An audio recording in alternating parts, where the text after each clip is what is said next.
Alright, no more upbeat tunes. Alright, hello everyone, hope you're all having a good Sunday. We're gonna be reading through all of the Palpedia and the journal entries today in Palworld. I think this will probably be the last I do of Palworld on this save. I have some plans for other things I'd want to do in the future with it, but for now I feel like I'm pretty content with this. Like, I'll still probably play on it here and there, because there's still like the ultra raids and stuff, but it's like I kind of don't really care about those that much. I feel like I'd rather do those with like friends or something in the future. So considering I did basically all of the content, I don't really have too much else to do. I'm pretty content with what I've done. So we're just gonna be reading everything today, because I said I wanted to dedicate a stream to this. So that's what we'll be doing today. We'll be reading everything. Because I have all the notes, I have all the Palpedia entries, I've got it all. Just gonna be a lot of reading. I also decided that we're probably... Let me just swap over so you guys can see.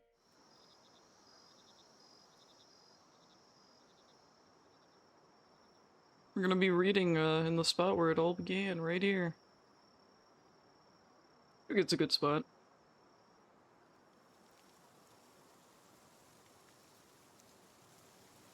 So I'll probably start with the journal and notes first.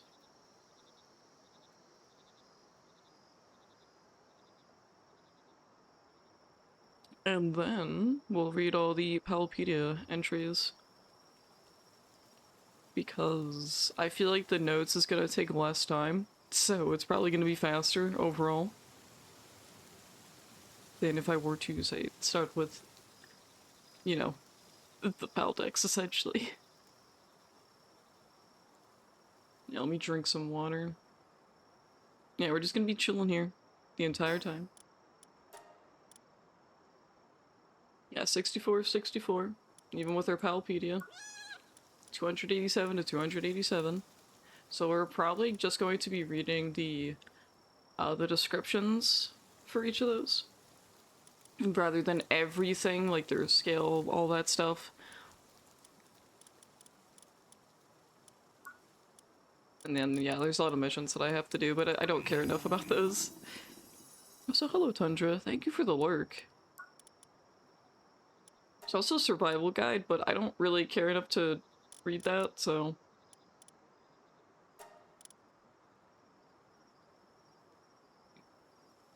Let me sip my water, and I'll start reading.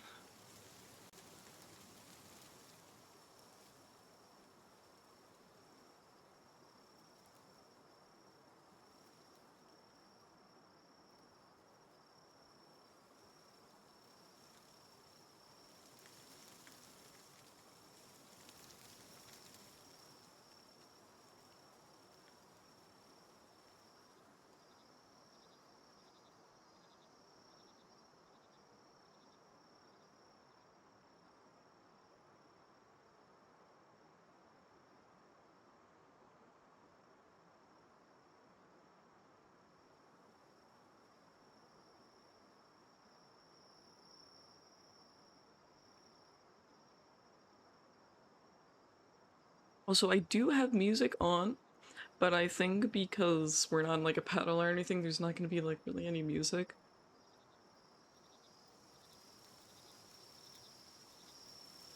Let me see. See if there's any on Spotify, because I might just throw that on. If there's not, there's not.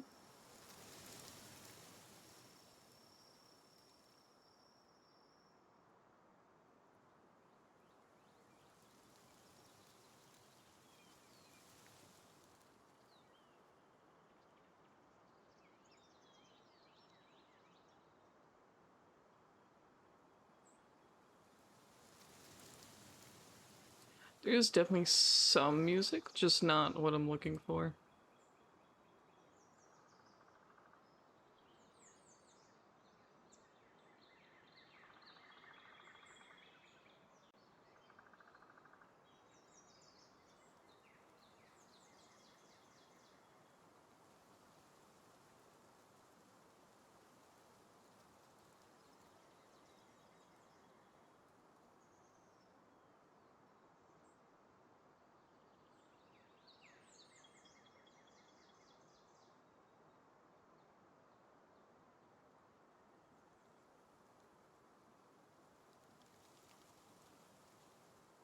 I may just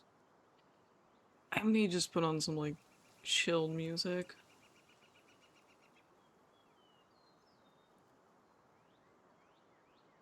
I think that wouldn't be a bad idea.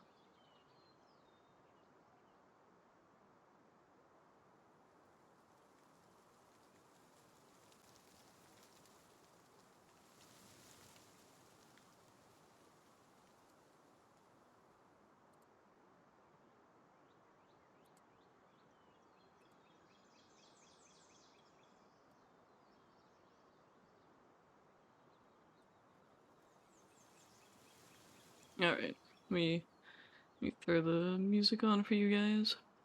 Because there's largely just gonna be no music. Like, there's not really any music in this game unless you're in a battle.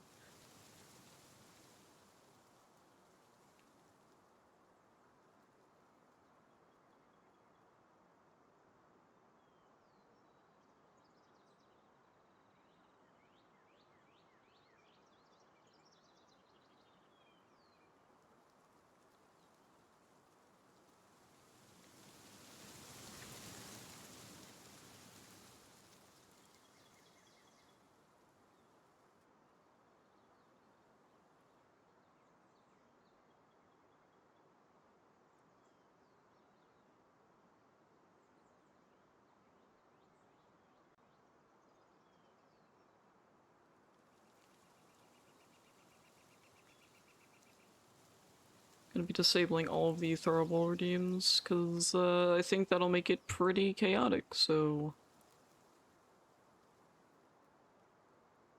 all those ones.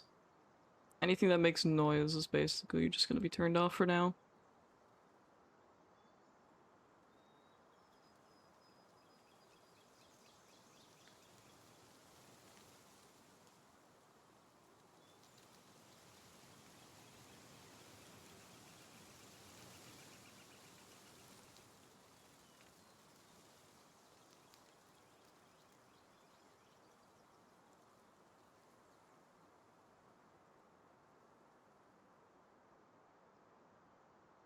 Okay, I think that's all of them.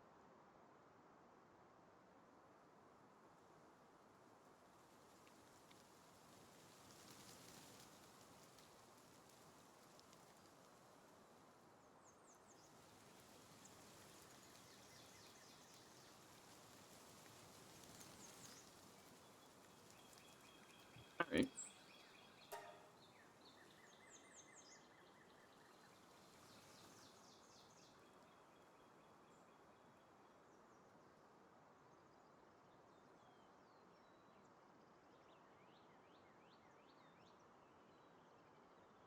Alright, let us begin. Castaway's Journal, Day XX. This world harbors a secret. I was convinced of this when I began re-examining the globe's geographical features for my research towards the end of last year. Looking over the islands of the world, I noticed that a certain area was strangely empty. I knew there was something there. I couldn't believe how I'd overlooked such an obvious absence in this location. Within a few months, I was able to prepare and produce an estimated location of an island based on my hypothesis. With that, I set out for the island, alone, by boat. Castaway's Journal, Day 0. Strangely enough, the island is shrouded in a thick fog that makes it impossible to observe from the sea. Attempting to steer away from the fog, I turned rudder, only to be enveloped by an even deeper fog. Just then, something attacked me. I have no idea where the attack came from, but my boat was all but destroyed. With nothing but wreckage left, I was still somehow able to make it to the coast. This island exists in no database, a secret hidden from the world. Why is it being hidden? Why doesn't it show up on any maps? I'm certain this is all intentional. That attack on my vessel was a part of the efforts to conceal it. There are more mysteries than I can count, but I'm determined to reveal all the secrets of this island. Day 1 of 1. Found a strange device on the shore. It appears to be some kind of electronic device, but its odd design is unlike anything I've ever seen. It seems to be capable of recording images and displaying information about what is shown. I've decided to take photographs of this island using this device, and use them along with this journal to document my findings. Day 102.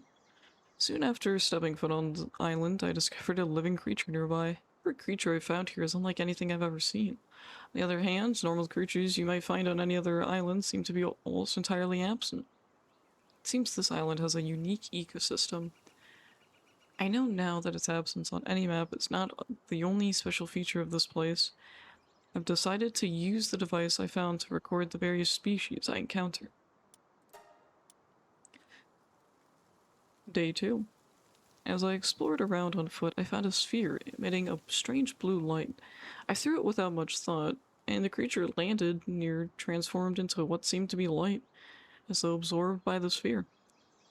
Not believing my eyes, I picked up the sphere. The creature reappeared and stared at me, with what seemed like an amicable expression. As I began to create a shelter to protect me from the elements, the creature astonishingly began to help me. How useful. Wanting to deepen my connection with it, I decided to name its kind Pals to match. I've named the archipelago the Palpagos Islands. Day 3. I discovered what appears to be an ancient ruin while exploring the island. Did humans once live here? Finding some kind of mural on the walls, I found that it was none other than instructions on how to make that strange sphere from before.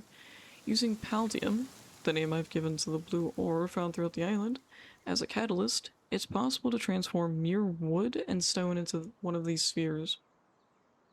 I must record this method of production on my device. There happened to be a weakened pal near me. Unable to move, rolling a sphere towards it, I was able to capture another pal. It's interesting how we go from day 3 to 5 to 6 to 8.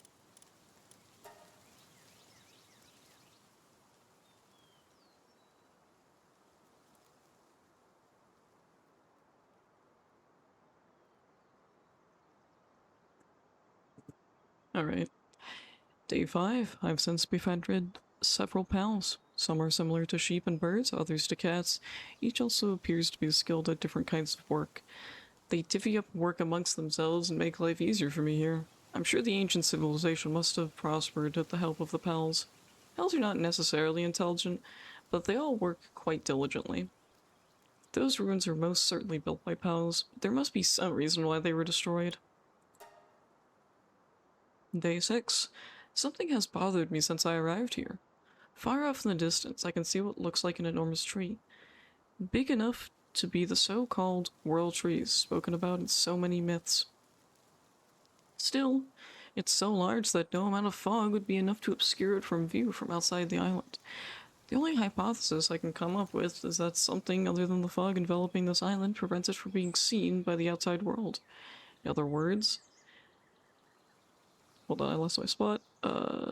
In other words, some kind of mechanism must be preventing it from being seen from the outside. It seems likely that the mysterious powers of the pals have something to do with it. Day 8. I caught sight of a pal riding on the back of a deer-like pal.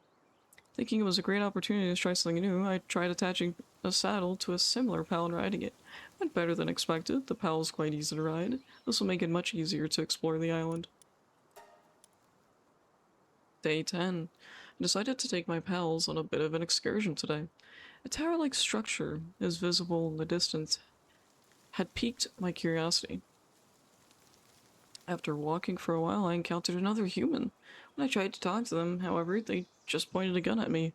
Since they're on this island, it would make sense to consider them a remnant of the ancient civilization, but their attire was that of a modern era. Are they like me, outsiders? Or has the ancient civilization survived and developed here? It was a dangerous situation, but my sheep pal protected me, allowing me to escape unscathed. I immediately returned to my base and found all my pals were safe. There's still a lot to uncover about this island. Oh my goodness, he's all scrungled. Day 11. Yesterday I had no choice but to run, but I can't stop thinking about that tower. Just as I decided to fashion some gear to try approaching it again, I heard gunfire behind me. That person from yesterday was after me. I couldn't sit by and do nothing. I mobilized all my pals for a counterattack. Before I knew it, they got carried away and killed the assailant. It was either their life or mine.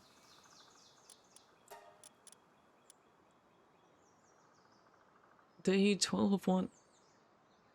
As I started on my journey toward the tower for the second time, I once heard the sound of gunfire. It seems there are groups that have banded together and are now fighting for territory. I believe they're mostly using pals to fight this battle. This place isn't safe. It needs to be stealthy if I'm to wander around here.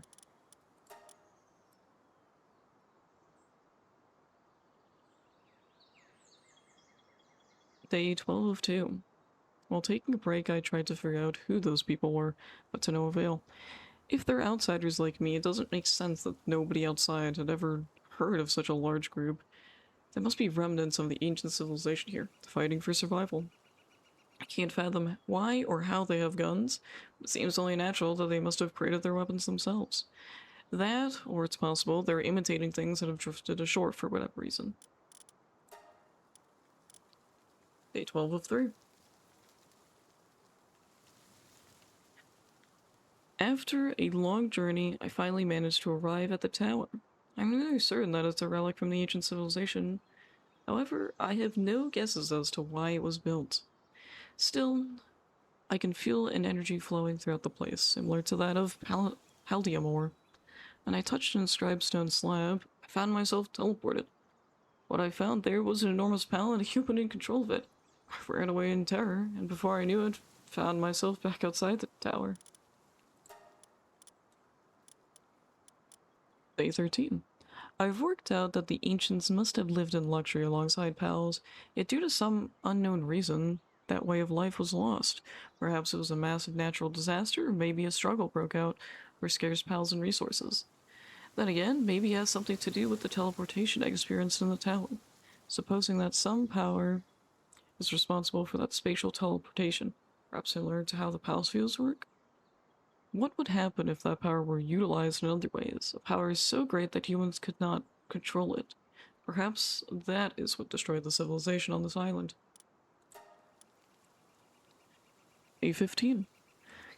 I try to avoid thinking about it, but I've run out of food I brought, and I'm tired of eating berries. I happened upon a pal eating the flesh of another pal. It looked so delicious. I can't say I was proud to think as much, but sometimes sacrifices are necessary. I captured a wild chicken pal, butchered it, and cooked it for dinner. Delicious. The sensation of eating meat was enough to make tears run down my face. Whether in killing fellow men or pals, this island has a way of making one forget about their ethics. Day 18. I decided to distance myself from the tower and have begun to explore other areas.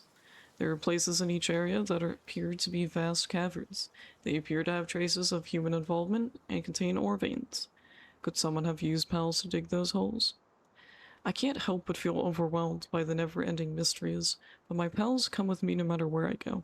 As long as I have food to give them, that is. Day 22. What on earth was that huge pal? I was simply walking along an open field when I encountered a massive pal, the likes of which I'd never seen before. I fled in surprise, but if I were to tame a pal like that, I'd have nothing to fear on this island. The existence of a pal such massive size is evidence that pals don't follow the laws of nature as we understand them. Perhaps their energy don't come from food or photosynthesis alone, but from some other source. The power emanating from the tower may also be utilizing the same energy source, but through human hands. Day 25. After living with pals for a while, I've come to realize they don't breed like normal animals. All it takes is the presence of a male and female pair. With some time, an egg simply appears. Furthermore, it seems that the bodies of dead pals simply vanish.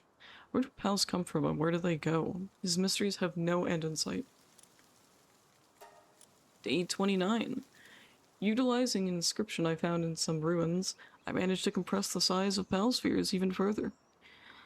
Applying the method for remotely moving pals, I can now also teleport the spheres themselves. This has made organizing and managing my pals much easier. It isn't hard to imagine that the agents must have also moved and managed a large number of pals simultaneously. Day 20. Oh, Mungie. It's been a month since I arrived on Palpagos Island. I've grown quite used to living here. Lately, I've had pals make weapons and equipment for me. A few pals seem to have taken an interest in guns, so I've devised weapon designs for their use. Some are quite adept at handling them, and I'm sure they'll be all the more reliable in the coming battles. Day 32. I was caught off guard. On what was supposed to be a short excursion, a group of dangerous nocturnal pals attacked me and I was injured. Why are the pals who live on this island so aggressive? I can't help but feel their attacks are well beyond what is necessary for self-preservation. Humans, for example, will engage in bloody war at the behest of a leader. Similarly, the pals living here seem to be fighting for the very island itself. I suspect they harbor some deep instinctive drive to protect this place. Day 38. Having now journeyed far from where I first drifted ashore, I've come across a massive statue in the shape of a pal. It's most certainly a legacy of the ancient civilization, but why would they build such statues? Everything I've found thus far has suggested that pals lived alongside these ancients as equals. The existence of monuments like these suggests some were objects of worship. Perhaps there are certain pals out there that have a special significance to both people and pals. Okay, well that's the end of the Castaway's journal now. And we're on to Zoe. Let me just sip water.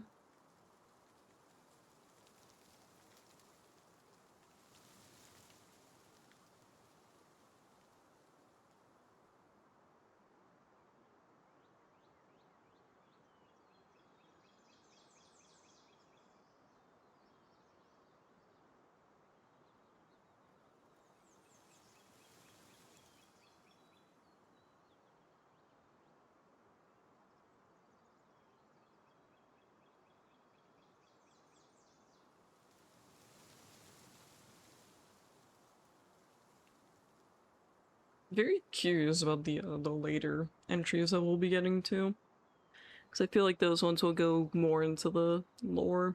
I guess when we get to Victor, it's gonna get more interesting.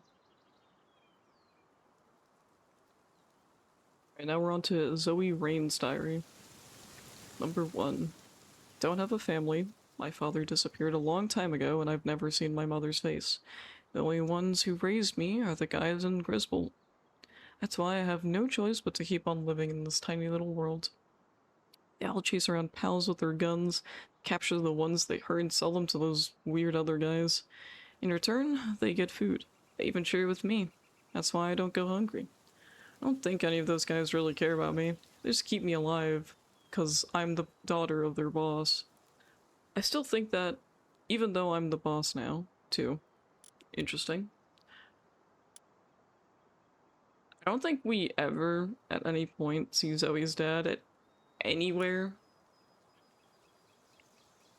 like, in this entire world, so interesting. Oh my goodness, they put him in a cage. Diary entry number 2. Griswold was one of the pals they were gonna sell.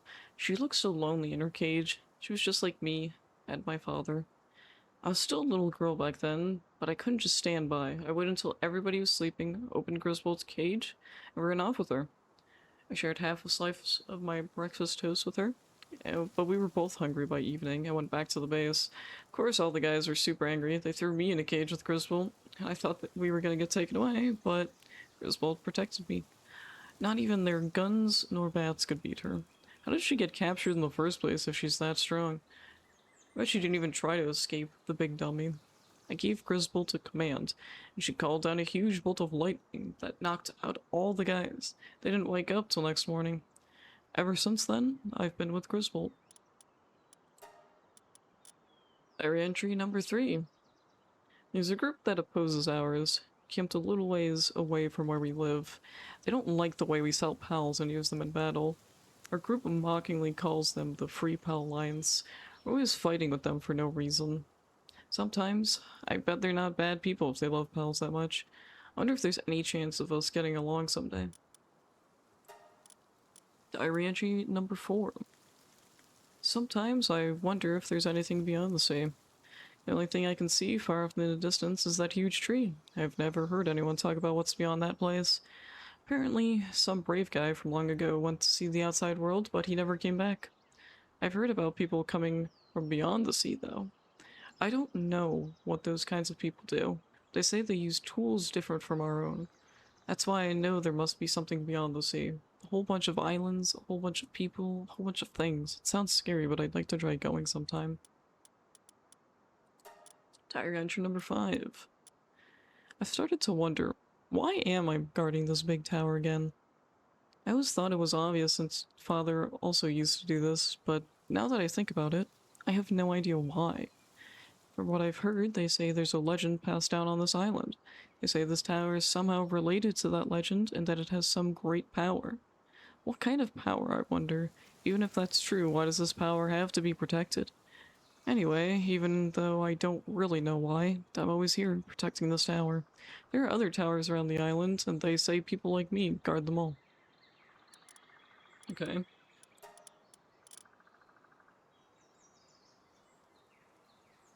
Seems like Lily's is pretty short too.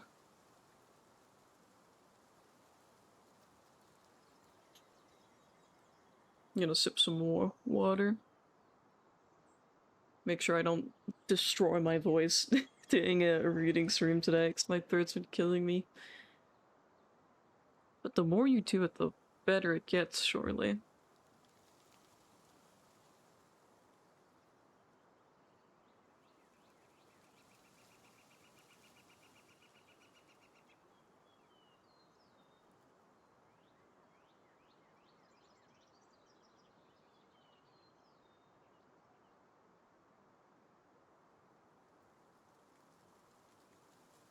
You're making me feel like I'm halfway through the journal entries, but it doesn't feel like it at all.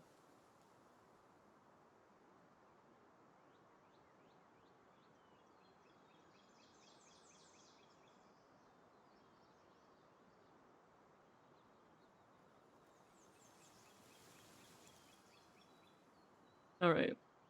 Lily Everhart's Diary, number 1. Pals. Such strange creatures. These noble beings have upheld our civilization since ancient times. They not only boast impressive intellect, physical prowess, and adaptability, but are adorable to look at as well. How could anyone not come to love them? Humans are savage animals, with an insatiable appetite for the proliferation of their own kind. They subjugate other species and enslave them. They engage in pointless strife, consume flesh for no reason, develop beyond their needs. When one takes into account their hideous appearance, how could anyone not detest them? Humans capture pals and exploit them. If a pal is confined to a so-called pal sphere, it becomes obedient to its wielder. What abhorrent tools. One can only say this is the greatest stain in the history of our civilization. Pals and humans were originally meant to live alongside each other in mutual support. Not a relationship between master and servant, but one of equals. Harmonious coexistence, if you will. There's nothing more blasphemous than eating pals for food. Diary entry number 2.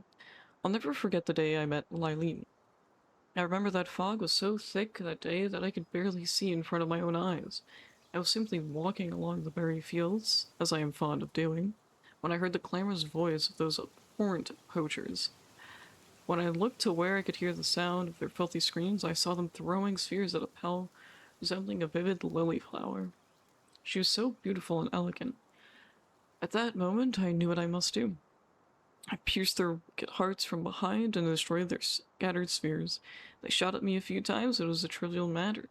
Unable to corrupt such a beautiful flower with my trembling, blood-stained hands, I immediately returned to return home. Instead, I saw the Queen of Lilies in front of me. When she touched my hand, my wounds were healed. The fatigue began to fade away. From that day forward, I decided that I would never leave my queen. She is the only flower that blooms in this sad, dark world. Diary entry number 3. Won't you join the Free Pal Alliance? The Free Pal Alliance is an organization that works to protect pals. We live in harmony with the pals, and every one of us harbors a deep love for them. Our organization follows 5 basic tenets. 1. Do not eat pals. 2. Do not overwork pals. 3. Do not abuse pals. 4. Do not experiment on pals. 5. Do not hesitate to sacrifice yourself for a pal. Won't you join us and protect the pals you love? Your life in service of protecting the pals is a small price to pay. The flesh and blood of humans exists only for the glory of pals. Interesting. What an interesting way to think that. Letter penned in crude handwriting. Dear sir, thank you for helping my injuries yesterday, and thank you for helping the pal with me too. Didn't get hurt from fighting other pals. Peoples were being mean to it. Those people hate pals for some reason. I love pals a lot. Lots of my friends love pals too. So I hope someday we can work together and show all these mean pal-hating adults how cute pals really are. Will you help us, sir? Okay, now we're up to Marcus Dryden.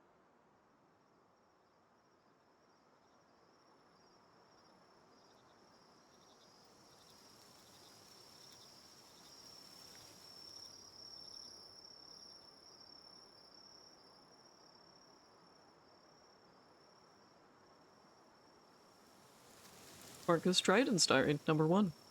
What a joke. All those idiots do around here is sort of stims. It's real dumb. There's no point in even trying to control it. Why the hell did I even think about forming the PIDF in this place? The guys I arrested today couldn't even pay the damn fine. Guess it's to be expected. They spent all their damn money getting a fix. But they can't even imagine the money they pay ends up lining my pockets. Sell them the drugs? Fine. Fine them for possession. Then confiscate the stash and sell it all over again. It's a flawless business model. They're idiots and I'm a genius. Just goes to show the idiocy itself is a crime. You catch my drift? This island is just my little sandbox to play in. For all I care, they can live out their sad little lives without ever knowing I'm the one supplying their fix and confiscating it. If I let them get carried away, they'll just go off demanding rights. They don't even belong to the garbage like themselves. Fire entry number 2. Life out here is not all peace and quiet. Damn wind blows. Somehow somebody's cutting into my profits. Just today, some punk little syndicate clown who thinks he's smart tried selling stims without my permission. My partner, Phalaris, is always there to deal with brainless fools like that. Just like me, he's having fun playing in this little sandbox. Or maybe he just likes eating the stuff. Huh? Don't look at me like that. No food today either, boy. Go eat some of that white sand.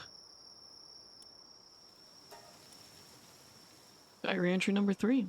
Another peaceful day on the island. Proof that everything's smooth in our little playground, right, Phalaris?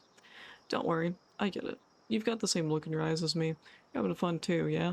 Or maybe you're just waiting for me to fall over dead. You sure do like eating that white stuff, huh? Someday we'll find out whether I'm just dust on your wings. Either way, let's just have fun together till then. Right, partner? I mean, yeah, his journal is kind of what I expected, except the cocaine bird part. Now we're getting into more of like the lore. I think from this point forward, it's gonna be more based around like the island and the lore.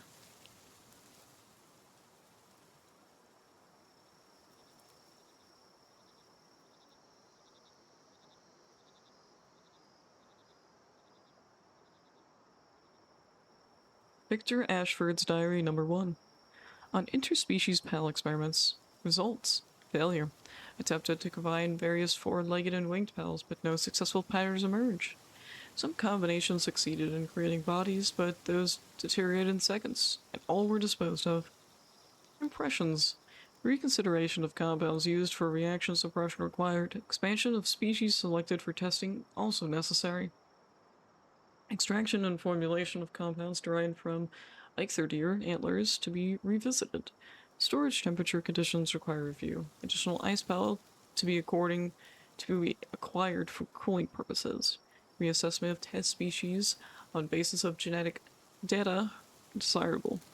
Analysis of PAL genetic information now urgent. New equipment required. Current equipment originally acquired through accidental external acquisition. Further improvement limited. Equipment will likely need to be redesigned and constructed from scratch. Okay, number 2. On the condensation and administration of pals to the same species. Results. Success. Several pals of the same species dissolved into liquid and condensed under reduced pressure. Condensed solution subsequently administered to another pal of the same species. As expected, administration resulted in enhanced capabilities. Impressions. experiment initiated as an alternative approach towards the creation of more powerful pals. Results unexpectedly favorable. Theory that the greatest source of nutrients required by a given pal is another pal of the same species appears valid. Observed enhancement believed to be a result of this principle. However, improvement exceeded projected values. Some uncertainty remains. May not be a matter of nutrients alone. Do pals themselves possess a unique energy source required by their kind? Further investigation required. Diary number 3. On interspecies pal experiments 2. Results. Success. Single specimen successfully produced. Artificial creation of a new species possessing both quadrupedal characteristics and wings achieved. Specimen immediately transferred to a cultivation apparatus. Subsequent condition favorable. Growth proceeding normally. Replication attempted using identical procedures. No reproduction of results. Success determined to be a miraculous occurrence attributable to unknown external factors. Impressions. Success of experiment, a welcome outcome. New species designated shadowbeak. Observation to continue. However, inability to identify reproducible procedures presents a significant problem. Future experiments to proceed by following current methodology with several minor adjustments. Addendum. Disappearance of Alex, who served as lab assistant, remains a concern. Then there's like one entry for Axel. Very interesting about Shadowpeak, though. I hadn't considered that it could have been like one of their lab experiments, but it makes sense, surprisingly. Alright, what does this guy have to say? Let's see. Axel Travers Diary 1. Every day I'm snoring. No rivals to get me going. I don't care about they type. Ain't nobody gonna beat my hype. I'm looking for a fight, a real tough brother from another mother. Throwing in the towel ain't gonna cut it. It's gotta be a knockout. I throw down brawl out. So fast your eyes'll bleed. When we ready for the battle, you better believe the shock's gonna rock your socks off. Sawed off, my lightning is tougher than high kings when it hits the ring. Ain't nobody gonna be singing for you, playa. You ready for this hype? You read the words, so get ready for the fight. Okay. Simple enough.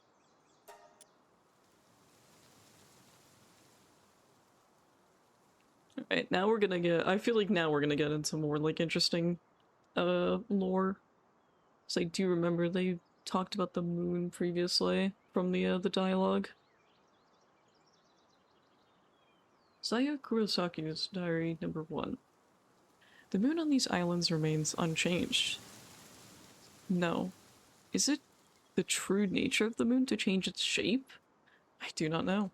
Many years ago, a lost soul washed up on the shore, but it's strange that the moon never waned, as if time itself had stopped. That person once said the words, crescent moon. Those words still stir my heart deeply. It is said that when the lost moon appears in this world again, it will resemble nothing so much as a blade.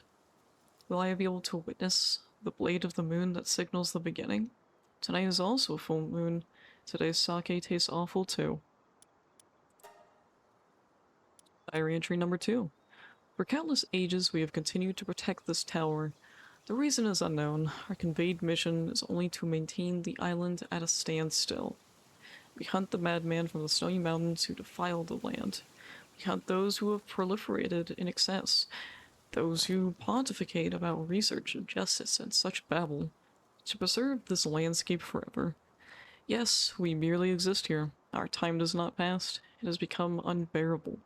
Only when intoxicated by sake, intoxicated by myself, can I avoid pondering such unnecessary matters. How long has it been since I can no longer enjoy the taste of alcohol? Someone, please shine a light on this perpetual darkness. Tonight is also a full moon. Today's sake tastes awful too. Diary entry number 3. There is disarray among the ones from the volcano. Rumor has it their leader has changed. Before, their ways weren't so extreme. But now, they are consumed by a bloody struggle against the maniacs from the White Mountain. Those lunatics, those unscrupulous people who disgrace this place. So the situation benefits us. But why did they start fighting now? Do not know what their leader is thinking, but I hope they do not tarnish our land. Tonight is also full moon too. Today's sake tastes awful too. Diary entry number 4. The moon has reached out to our pitiful selves. The crescent moon I longed for so dearly is now right before me. The everlasting darkness has lifted. It is clear to me this creature is the one who will lead us to the end. No matter how our time ends, until that moment, I will be with you. Incarnation of the crescent moon, blade of beginnings, please illuminate our path. Tonight is also a full moon. Today's sake tastes delicious. Diary entry number 5. There is one who's trying to pull out the stakes. I hear the sound of the end. Now to just sit and wait. And so, us who just exist here, please destroy us. With the blade of the crescent moon, let us herald the dawn of our era, and with death we shall be released from our shackles. Tonight, the moon is hidden from view. Today's sake is incredibly delightful. Interesting. I didn't realize she was so doom-pilled.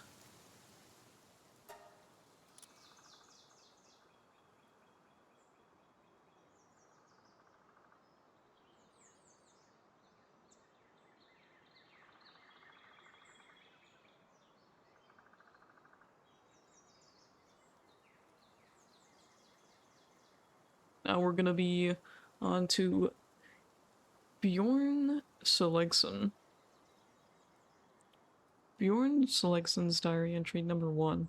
I pursued strength relentlessly for that day, which may or may not come. Have I ever doubted this path even once? Nay, it seems I shall not end as a fool. The nuisance will surely find its way here. Long ago, the wise ones, with the light of their wisdom, raised the towers on these islands as the foundation of a fleeting peace. Now, as it rises to stir chaos, the nuisance will see them clearly. How ironic. Is it all bad? Nay. Thanks to this ever-present reminder, I shall not forget my duty. For the many nameless souls of the past, I shall slay this nameless outsider. The burden shall be fulfilled. Diary entry number 2. This place is cursed. Nay, it is I and Bastigor who are cursed. Thousands of years ago, when a colossal fortress still stood in this land, reaching towards the heavens. It appeared suddenly. The heavens shattered and we fell disgracefully.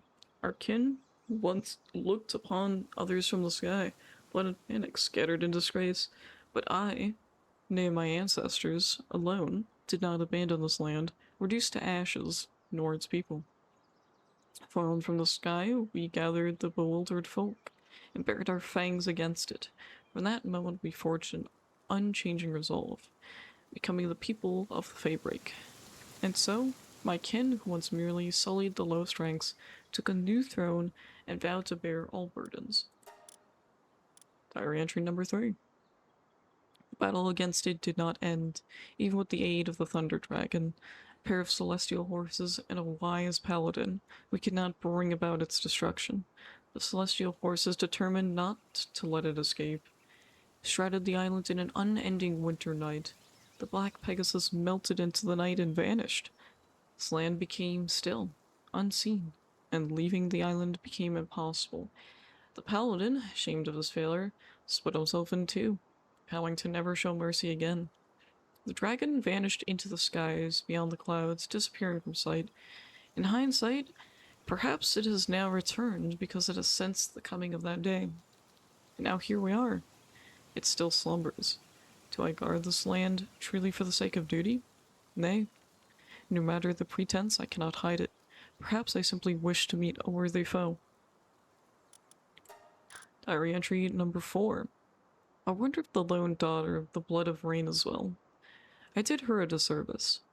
In any case, the last time I saw her, she was still at her mother's breast. She will not remember me. Her father and I never saw eye to eye. He was not a man driven by duty or the past. And the day we parted ways, I gave him a final test. Foolish pretense. In the end, it was nothing more than childish spite. Surprisingly, he accepted without hesitation. He turned out to be a man of principle, more than I had expected. It was surely a task even a child could manage.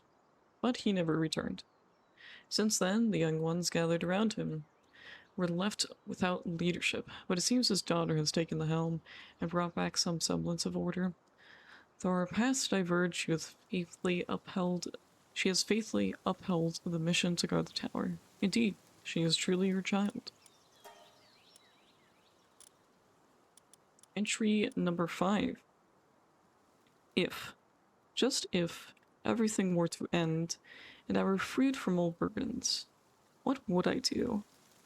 An old man with little time left. What would I do? Surely I would continue to fight until I crumbled to dust.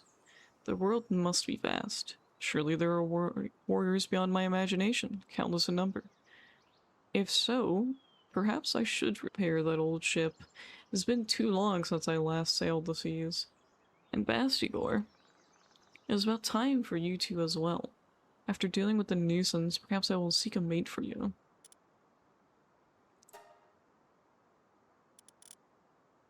Okay, I'm done with that one.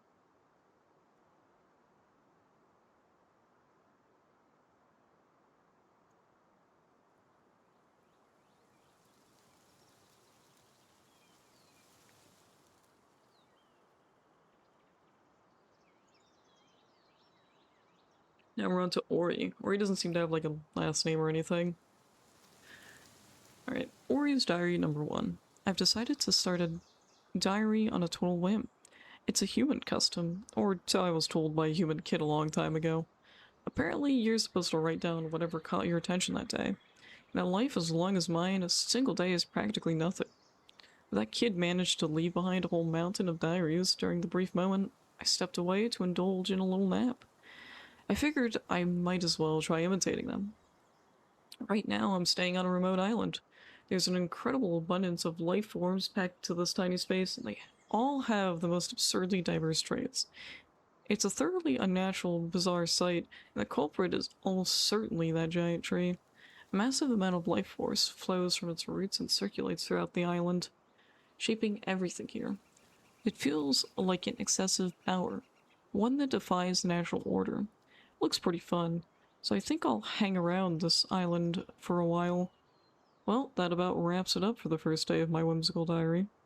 If the mood strikes me, I'll write another entry, maybe in a century or two.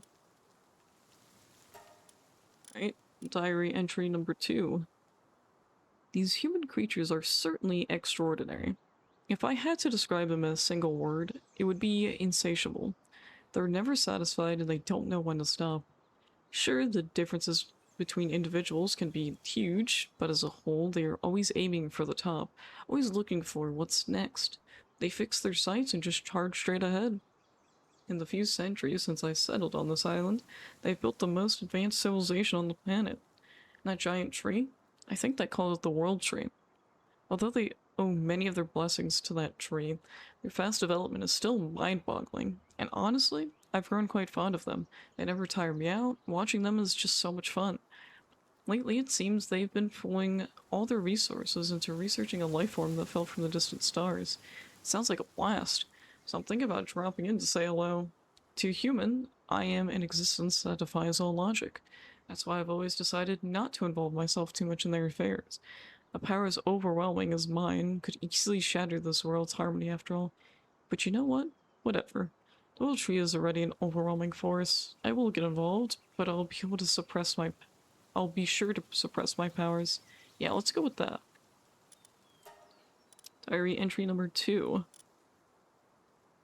A bit of time has passed since I started mingling with humans. This is the first time I've ever written another entry so soon after the last one. But I just met a truly incredible human. Her name is Zenara. When we first met, I could hardly believe she was human at all. Of course, she looks the part, but her eyes, the place her gaze is fixed upon, is entirely different from any human I've ever known. It's as if she's always looking down at the world from up high. Anyway, she's definitely going to be someone big. I found out she's also the one leading the research on that life form from the stars. Well, of course she is. She's what you'd call a once-in-a-generation genius. On top of that, she's incredibly earnest and kind-hearted. Humans treat the other creatures on this island, and they call them pals in all sorts of ways. Some abuse them, some exploit them, some treasure them. But Zanara, she wants coexistence. She spoke to me of building a paradise where humans and pals can connect their hearts across the boundaries of species, living together in harmony. I'm genuinely looking forward to it. I've witnessed so much of the history that humanity has spun, but I never once have seen a world like the one she envisions. By the way, while we were having the chat at the base of the world tree, I started to feel a bit strange. It's odd. For being like me, concepts of health and sickness aren't supposed to exist. Oh my goodness, these are pretty long. Diary entry number 4. That day came without warning. By the time I sensed the bizarre presence and leapt to my feet, it had already begun. The human civilization that has spread from the base of the world tree to cover the entire island, its light was being extinguished at that very moment. As I debated whether to descend to the surface to check the situation, a sickening terror ran down my spine. There was no doubt about it. What I was sensing was the source of this disaster. After burning most of the surface to ash, it tore through the sky at a speed completely unbefitting of a living creature, intent on bringing ruin to Sunreach. I'd promised myself that I wouldn't lend my powers to short-lived mortals. Yet, I'm surprised how easily I broke that promise. It just goes to show how much I've come to love this place. I didn't hold back. I split lakes, shattered hills, sacrificed a portion of this land, and even then, I lost. That thing was feeding off the planet itself. The more a creature's life force is deeply rooted in this world, like nature, like myself, the more easily its power is drained in its presence. Before that beast, we were like helpless infants. Had the battle drawn out any longer, it would have ended in my death, and if it weren't for their help, in the face of death, human children, their powerful pals, put their lives on the line, because they fought to the end to seal the monster inside the world tree. I'm still breathing.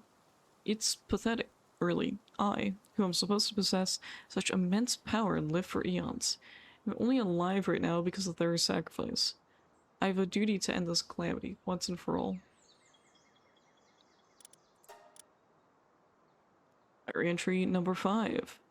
Ever since the monster was sealed away, I've been running all over the place. And I finally got a handle on how bad things really are. The humans no longer have the strength left to rebuild or maintain their civilization. For the handful who manage to survive, their only path is forward. To keep passing on the fragile spark of life to the next generation, and one after that. Since they've lost their advanced means of transportation, I've decided to step in and guide the people who managed to survive here in Sunreach. But before that, there's something I must do. Someday, the calamity will befall us again. Even now, trapped inside the seal, that beast continues to feast on the world tree. Maybe a millennia before that second coming, but it will inevitably come. I wasn't enough to stop it. The one to truly slay that thing, it has to be a human.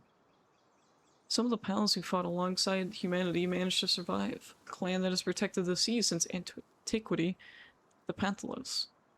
I managed to find a calf and its mother, though both were on the verge of death. The mother didn't have much time left. With her help, I decided to erect a barrier, so that those without power cannot reach the world tree. Even those who chose to continue their struggle from within the tree still gave me their blessing. After spending the last of her strength, the Panthalos entrusted her calf to me. The distant future, when a human comes to put a true end to the calamity, that child will serve as their guide. I'll do my part to help, too. That is, after all, my sole purpose and duty as a survivor of the calamity. I'll be eaten, yo. Okay. Diary entry number 6. It's been a long time since I last wrote in this diary, but the moment I've been waiting for is finally drawing near. Before long, they will overcome every obstacle and stand right here before me. I don't intend to pull my punches, of course, but I am absolutely certain that human child is the one who will put an end to this endless waking nightmare of a calamity. Well then, I'd better get ready to greet them with a big smile. I've even trained hard with my trusty pal for just this moment. At last, I can finally repay humans for my salvation, and I can finally lay them, to rest. I've kept you waiting far too long, Zalara. Alright, that's pretty interesting. Explains a little bit of that. Definitely need to get some more water, though. I've already, like, drank through most of it. So I will be right back. Blech.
Alright, I am so back.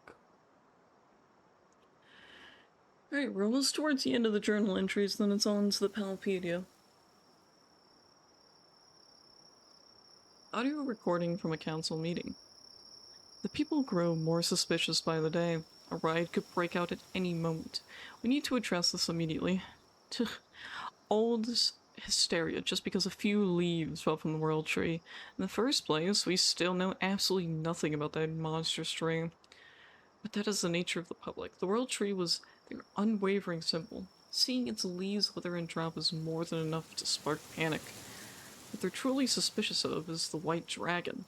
Rumors are spreading that we intend to use the creature to bring about disaster.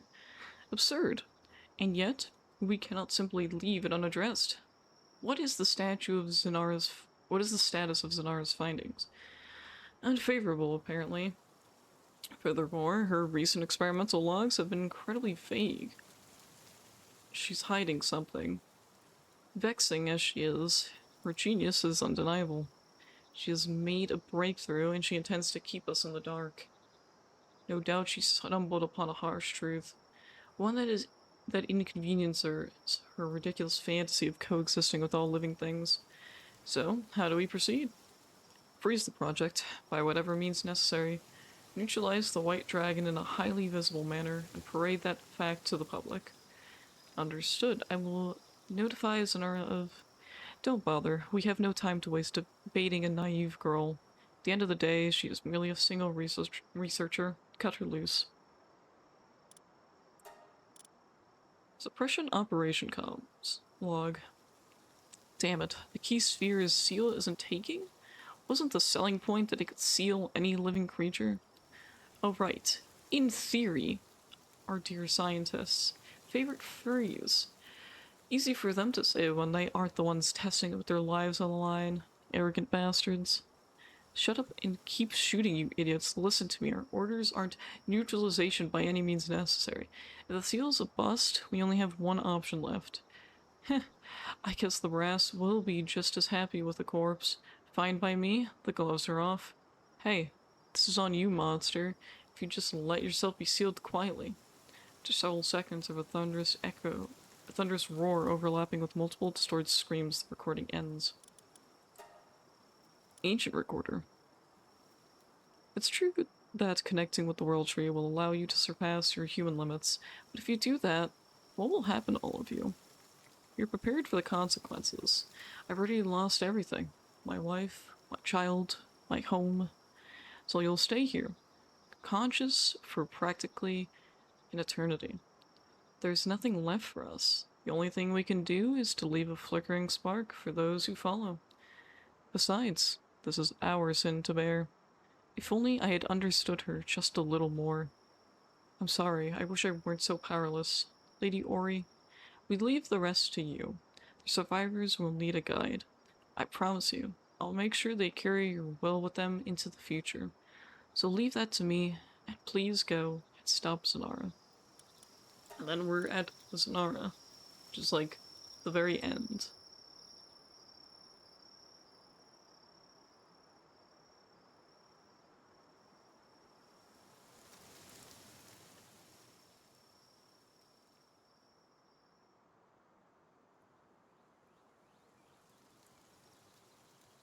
We're gonna throw this one on now. Zanara's Diary number 1. As of today, I've been appointed as a supervisor of a biological research project. The research subject is a small, unidentified life form that crash landed at the base of the world tree. It's limbless, dragon-like, pure white. It's safe to assume that it's still a juvenile. Further observation and experimentation to come.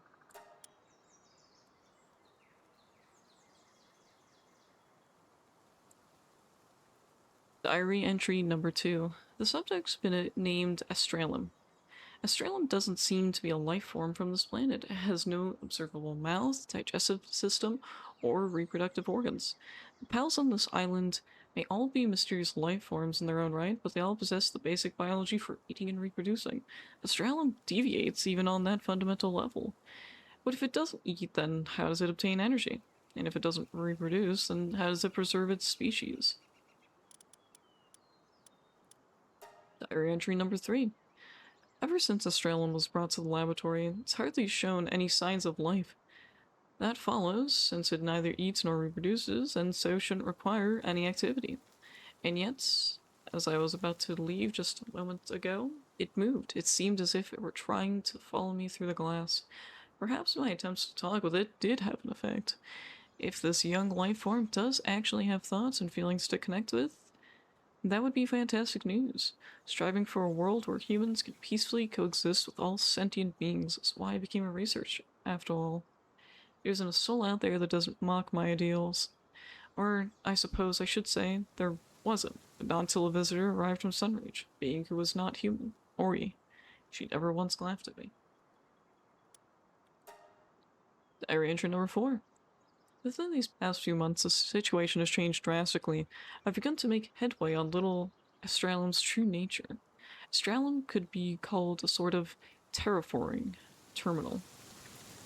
It absorbs energy from the planet to fuel its growth, while simultaneously converting that power into a completely unknown form of energy within its body. That energy is capable of replacing any and all known matter with another species, with another specific kind of matter, one that bears a striking resemblance to Astralam's own body tissue. In other words, it consumes and reconstitutes the planet, and in doing so, reproduces. It's a mechanically perfect life form, one that has no need for sentience. It would be so much simpler if it didn't have any.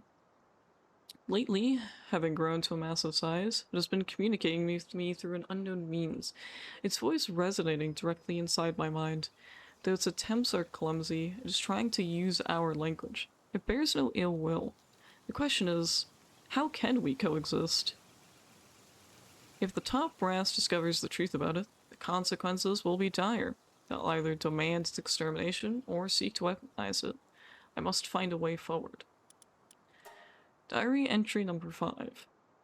I have been absent from the laboratory for an extended period, which is a rarity for me. However, the breakthrough is significant. The key to our solution is indeed the World Tree. Even as I write this, little Astralum is desperately restraining its energy absorption. The agony of using sheer will to suppress a natural bodily function must be more than I can bear to imagine. I curse the fact that I only have this one body to give. Please, just hold out a little longer. Scorched piece of paper. Why? That child and I. What did we do to deserve this? The houses are burning down. The people are melting away. And yet, my heart feels lighter somehow. Oh, so this must be how I truly feel. How long has it been since a smile last crossed my face? Let our march begin, until your wrath and mine burn this entire planet to a cinder. Ari, I'm sorry I couldn't be who you wanted me to be. Alright, that's all of the journal entries. I don't think that really shed too much light on all that much, but I guess that is kind of more explained in the story. So then the next thing we have is the entire Palpedia. Like 300 entries. I'm so glad I have water.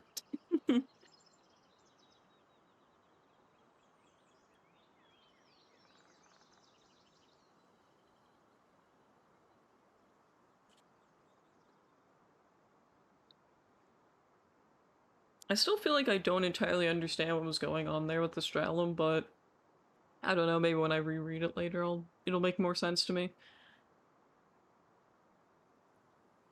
Yeah, I'm just gonna give my voice a bit of a rest right now. Cause I don't know if I'll stop reading once I start.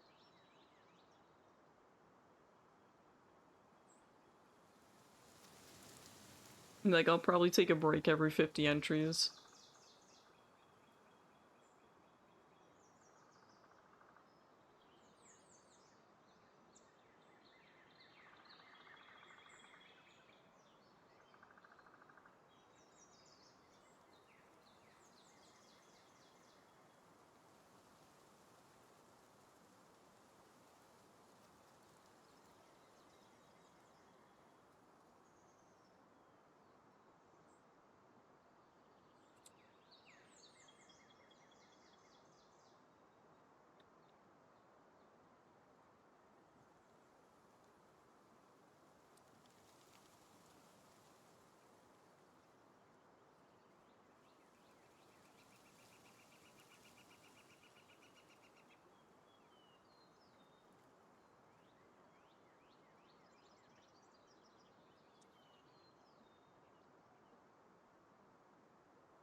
Alright. I think I will start with all of the Palpedia now.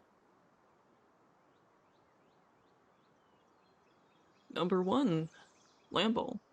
A walk up a hill tends to end with this pal tumbling back down. This causes it to become dizzy and unable to move, making it easy to capture and kill. As a result, this pal is tumbled down to the very bottom of the food chain itself.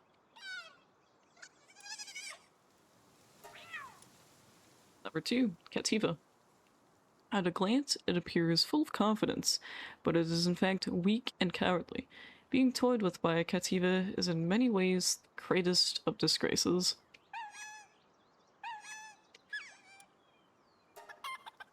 Number 3. Chicopee.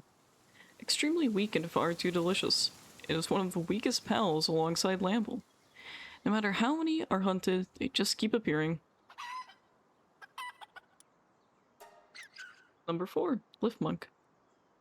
Intelligent as a 5 to 7-year-old human child, it makes a wonderful partner. But there have been more than a few cases where they've killed their master after learning to use weapons.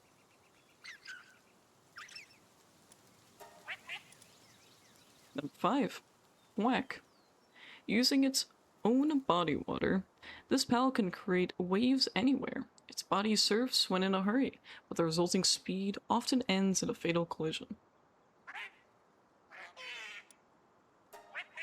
Number 5. B. Thwack Ignis. With a belly built for friction, this pal sparks flames as its body surfs. But when it gets carried away, it often ends up a rolling fireball.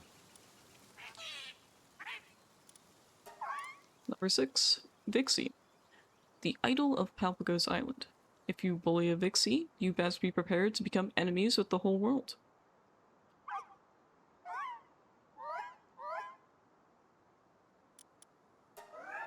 Number 7. Celery. Riding the wind, this pal travels where it pleases. Should it find a partner along the way, the encounter will mark its journey's end.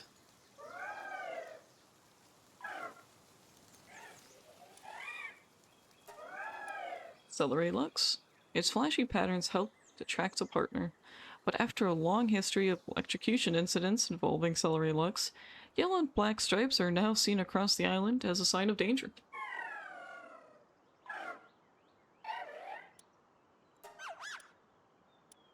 Premise. Compared to Lamball, it has finer wool, and a temperament more suited for domestication. However, it has historically always been kept as a pet. Cuteness is considered a virtue.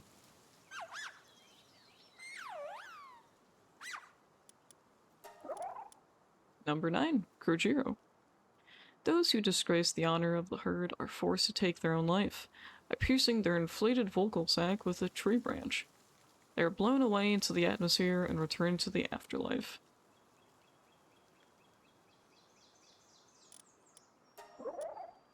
Krojiro Noct. The Krojiro who have forsaken their honor gather and form splinter groups. They will use any underhanded means to take down their chosen prey. If you encounter a pack of Krojiro Noct in the dead of night, it's your life that's on the line.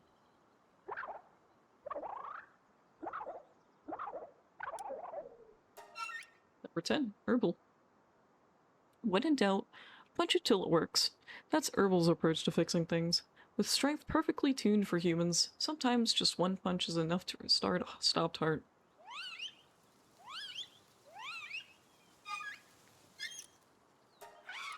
Number 11. Tiefin.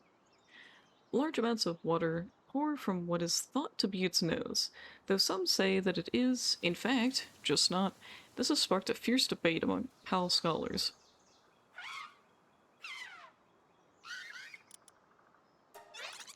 Number 12. Gumos. A strange pal with a body resembling tree sap. It gradually loses strength if it has nothing to cover its body with, eventually rotting away.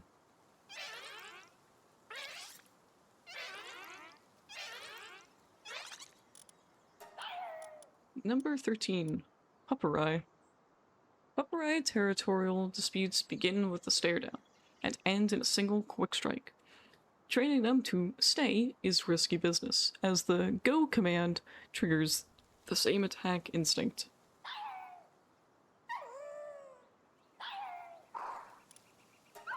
Number 14. Clovey. Some individuals once had 3 or more leaves on their foreheads, regarded as symbols of good fortune. Those with more leaves were heavily hunted, leading the species to evolve fewer leaves over time.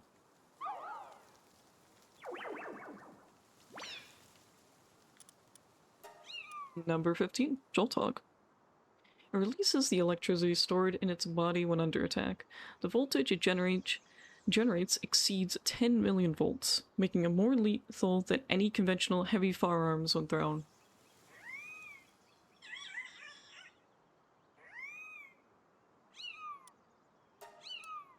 Jolthog Crist. It releases the cold air stored in its body when under attack. The frigid blast it radiates is cold enough to freeze the surrounding air, easily pierce through any attacker's body.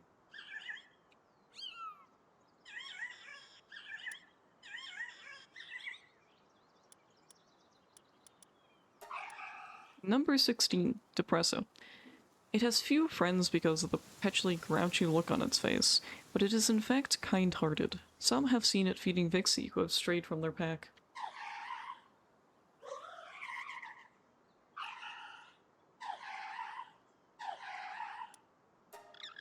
Number 17. Pangolin.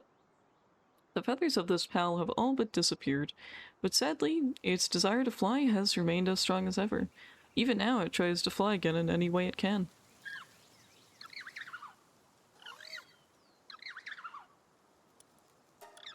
Pangolin Lux. The feathers of this pal have all but disappeared, and it can no longer fly.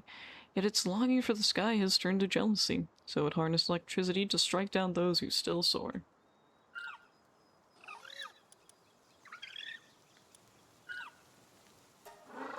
Number 18. Penking. Surprisingly, it is unrelated to Pangolin. However, since this pal gets pampered as it pleases, for now, it's doing its best to strut arrogantly.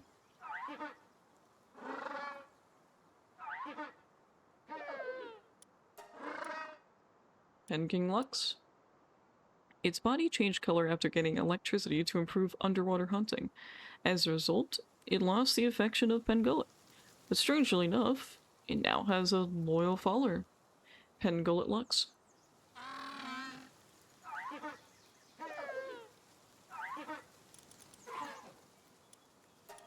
Number 19. Hookatees. Often lost in thought, it sometimes finds itself difficult to sleep. I think, therefore I am.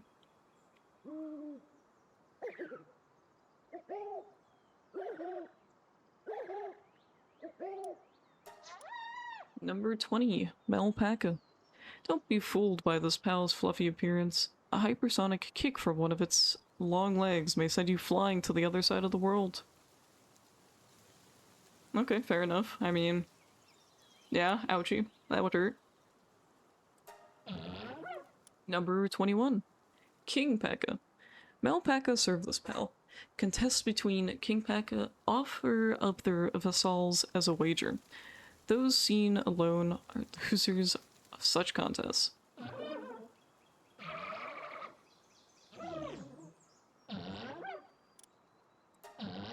King Pekka Christ. With the heart of ice, this pal is terrible at expressing its emotions. A solitary individual is pitiable, seen as too clumsy in the eyes of a Malpaca.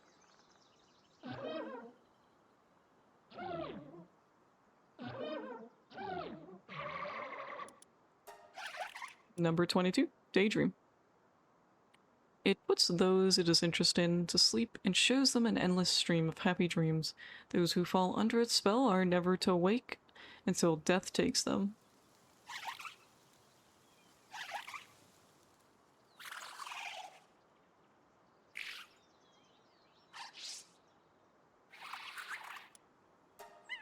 Number 23. Tansy. Long ago, this pal used long objects like tree branches as weapons after coming into contact with humans. However, it found something slightly more effective. Guns.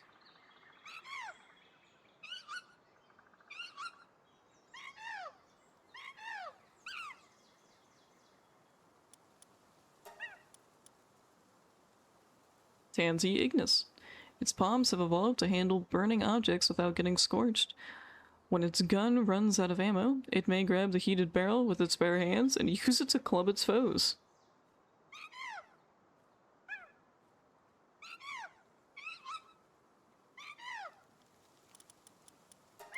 Number 24. Nox. If you find a Nox hair in your bedding, you should leave it where it lays and leave immediately. Picking it up is a one-way ticket to a never-ending night.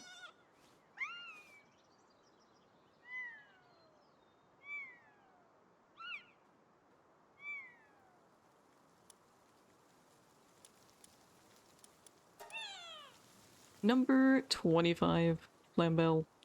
When it starts crying, this pal produces magma in place of tears. The magma that pours out is absorbed back into its body, causing it to get hotter and hotter.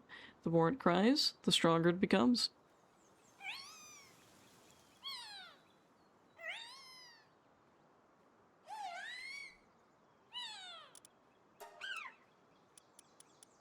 Number 26. Ruby.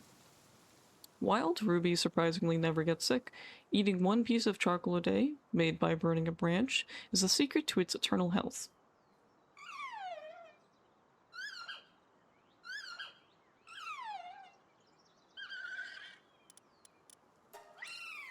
Number 27. Mal. Its hard tail does not deteriorate even when cut off. Some believed these severed tails bring good luck, but for the innumerable Mao who were poached as a result, they were anything but.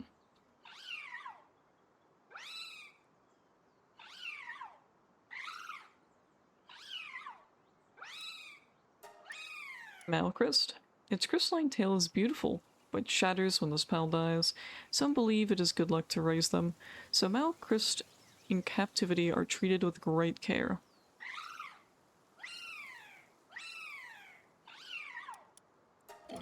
Number 28. Reshor. Being an extremely aggressive pal, it often picks fights before gauging its opponent's strength. Though small, its powerful charge can send even boulders flying.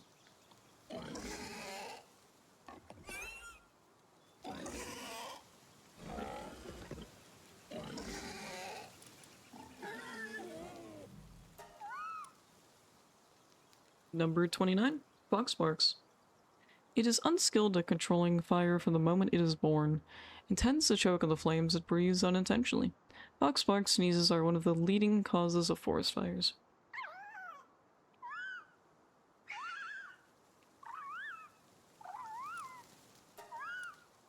Foxbark's Chris. It is unskilled at controlling cold air from the moment it is born, and tends to choke on the frost it breathes unintentionally. When Foxbark's Chris catches a cold, its nasal discharge freezes, making it difficult to breathe and causing it to panic.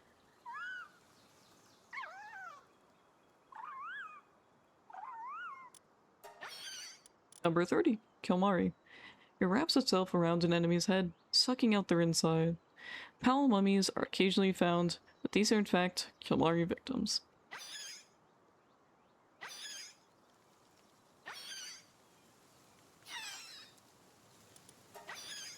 Kilmari Primo. It sinks its fangs into the enemy's neck, draining every last drop of blood. When two Kilmari Primos latch onto each other, they become locked in a relentless struggle, each trying to suck the other dry until one withers away.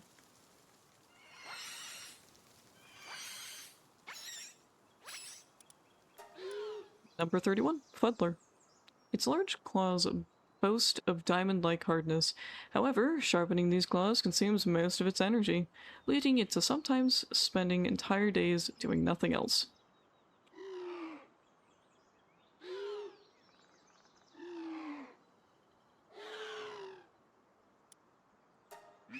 Number 32. Eichthurdeer.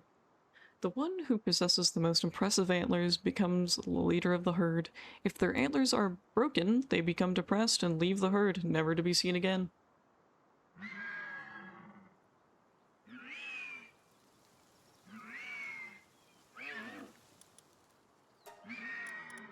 Eichthurdeer Terra. The individual with the hardest horns becomes the leader. Once the horns are lost, so too is its leadership status. It leaves the herd amidst feral glances and quietly returns to the earth.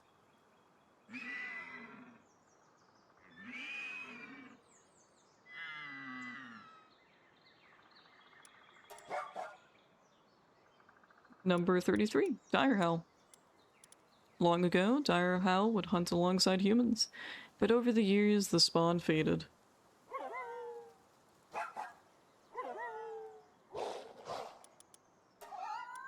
Number 34, Caperty. The shrub on this pal's back produces berries as long as it is properly fed. It offers these berries to potential mates, and if the flavor is to their liking, romance blossoms.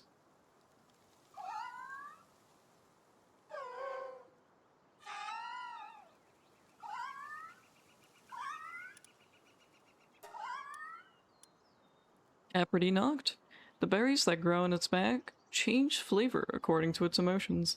The harsher the environment it grows in, the sweeter the berries become. This is why most Caperty knocked, raised in captivity, have never known love.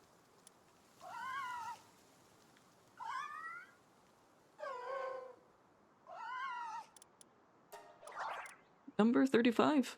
Sweet. Crawling along the ground, it eats microscopic organic matter. After a while, it discharges any substance that provides no nutrition. By using it as a mop for cleaning, everyone wins.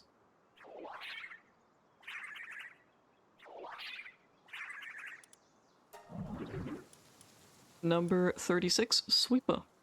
While hibernating, a large number of Sui hide within its voluminous body hair. The most ever recorded is 101.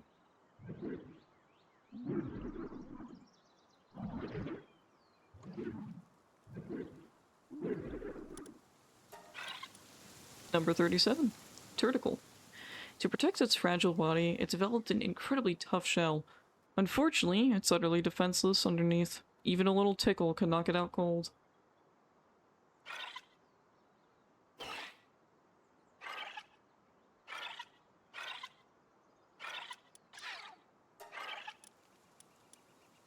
Turticle Terra. To protect its fragile body, it developed an incredibly tough shell. With most of its senses concentrated in its limbs and shell, you can't even tell if someone quietly touches its core.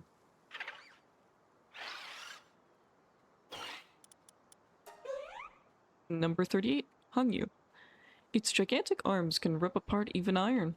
As a particularly cruel form of execution, serious criminals would be strung up in a public square, and a Hangyu would tear the skin right from their bones.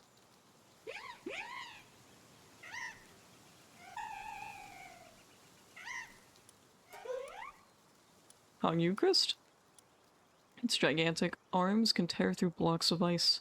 There were times when great sinners were tied in the town square and had their hair torn out by Hangyu Christ as a brutal form of public humiliation.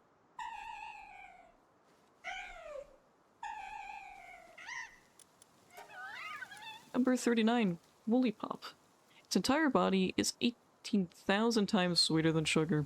Carnivorous pals lured by its sweet scent will find themselves overwhelmed by sweetness, even pass out should they take a bite of this pal.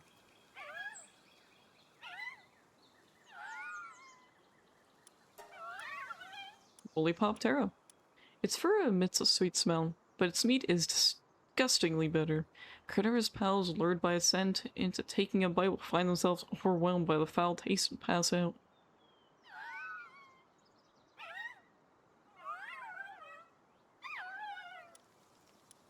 Number 40, Mozzarina. Milk pours from this pal like water from an open faucet, regardless of its gender. It's truly a mystery of life, although this mystery may be better left unsolved.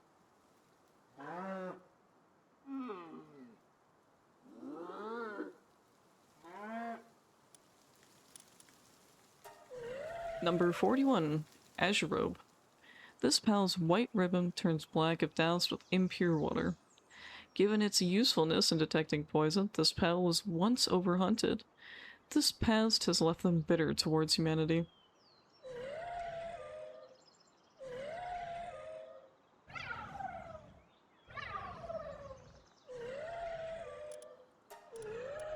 Azurobe Crest. This pal's white ribbon continuously absorbs heat from its surroundings, yet its temperature remains curiously unchanged. This strange ability once made it a target of relentless hunting, leaving it with deep mistrust of humans to this day.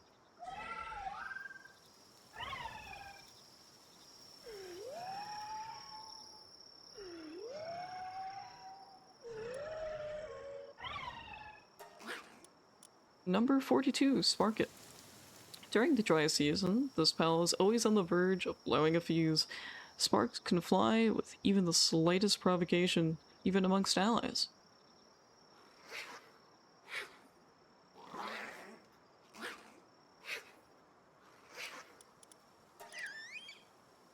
Number 43, Kelpsie. Its personality changes depending on the quality of the water it was born into. Kelpsie born into polluted waters are generally ill-tempered and quickly become delinquents.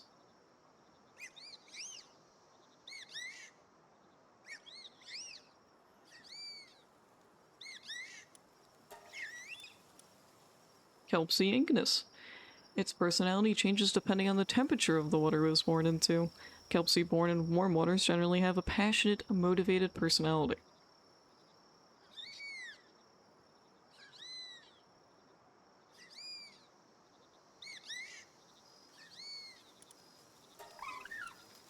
Number 44, Ribbonny. A pal that's never without a bright smile. Occasionally, its tentacles get tied up in knots by Kativa's pranks. During those moments, its expression turns demonic.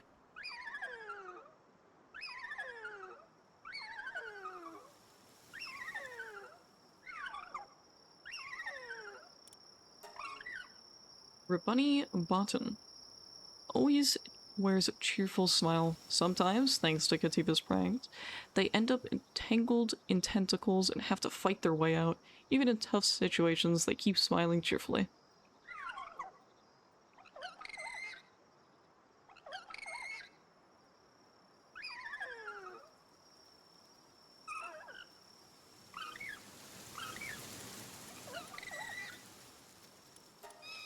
Number 45, Jelliet. A pal that closely resembles Jelroy. It's very social, so when plans overlap, it asks its good friend Jelroy to go in its place. As thanks, one date.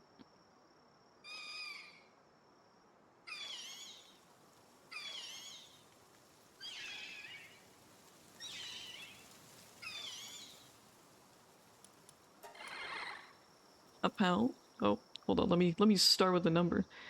Number 46, Jelroy. A pal that closely resembles Jelliet. It sometimes appears as a substitute when Jelliet is unavailable. Its acting is so flawless that no one ever notices the switch.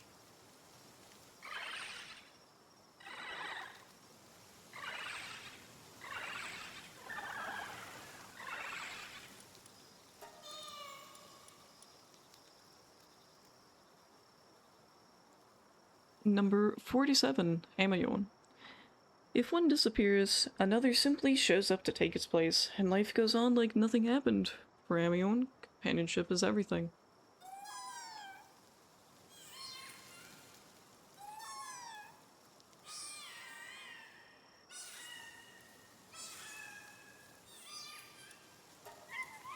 Number 48, Gloopy. Be sure to check your plans for the next day before falling asleep with this pal. Its suction cups leave marks that look suspiciously like hickeys. One sleepy cuddle session could lead to some truly awkward misunderstandings.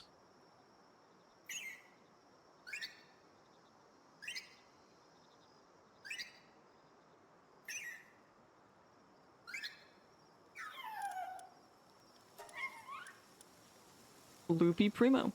Be sure to check your plans for the next day before falling asleep with this pal. Its suction cups leave marks that look suspiciously like Bart marks.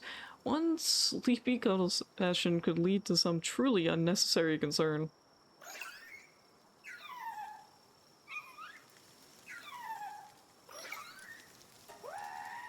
Number 49, Galclaw. A pal that can easily take flight while grasping a human. It is, however, prone to letting go when tired, which has led to the sudden demise of more than a few souls.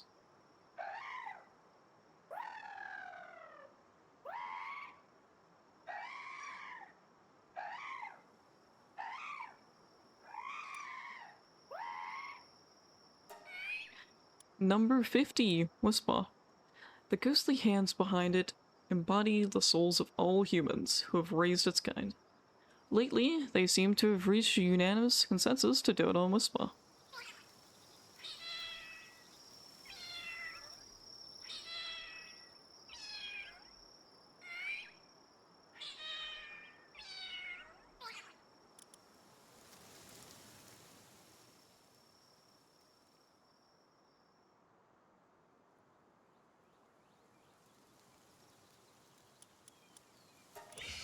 Number 51. Nightwing. It carries newborn pals to its nest and raises them as a surrogate parent. Once the baby pal has fattened up, it hunts them.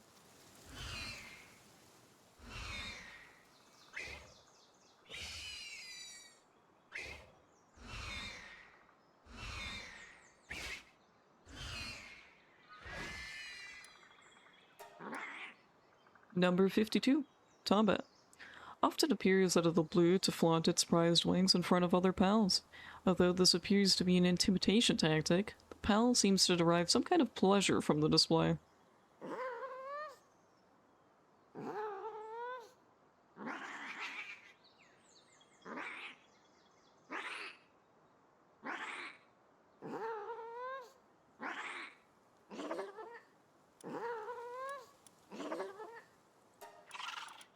Number 53.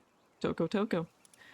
A frightening pal that produces exploding eggs. It often fires these eggs from its rear end as a form of defense, but when spent, the pal itself explodes.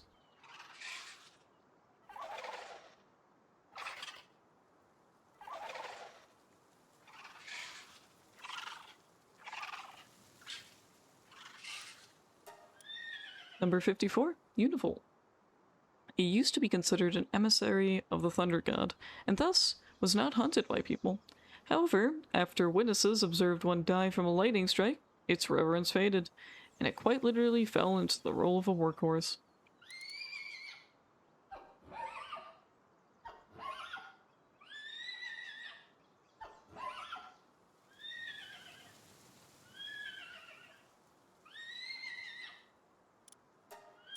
Univolt Christ. It used to be considered an emissary of the Winter God, and thus was not hunted by people. However, after witnesses observed one lose its footing on the ice, its reverence faded, and it quite literally slid into the role of a workhorse.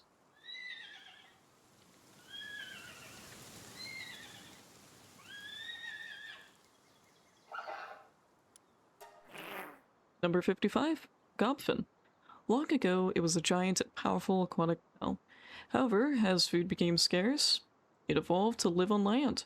Since walking requires much energy, it gradually became smaller, and is now a small and puny pal.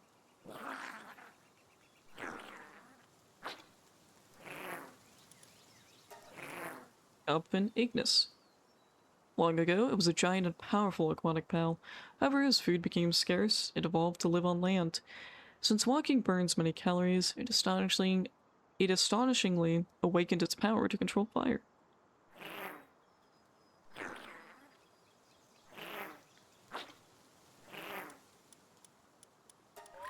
Number 56. Loop Moon. The horns on its head grow under the moonlight. It doesn't hate the sun, but its horns itch when sunlight hits them.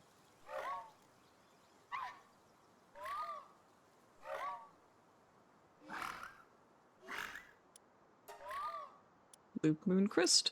The horns on its head are made of a mysterious ice that never melts. Shaved ice made by breaking off a horn is truly exquisite, but both the one who tries it and Loop Moon Christ end up with a headache.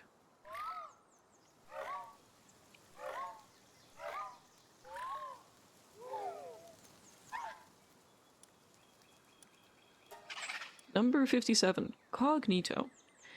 Long ago, it freely soared the skies. After losing a contest with Galeclaw, it abandoned the skies, and now lives a secretive life in the dark of night.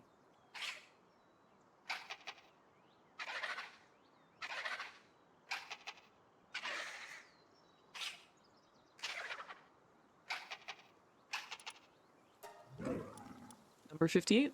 Arsox. In ancient times, carnivorous pals pursued them relentlessly.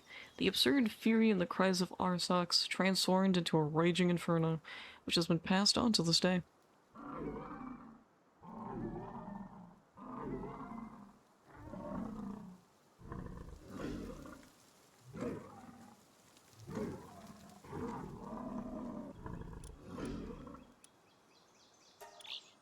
Number 59. Muffly. Its soft facial fluff softens any hit, but it cannot groom itself well nor scratch its itches, leaving it in a constant state of wild frustration.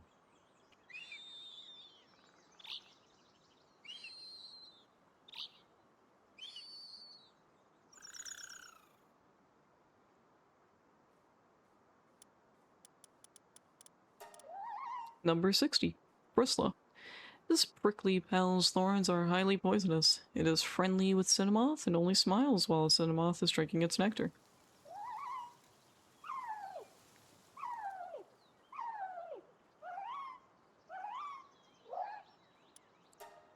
Number 61. Cinnamoth. Sniffing its scales produces a feeling of unparalleled euphoria. There was some effort to further regulate this byproduct, but the Free Pal Alliance have vehemently opposed these measures, putting a stop to them.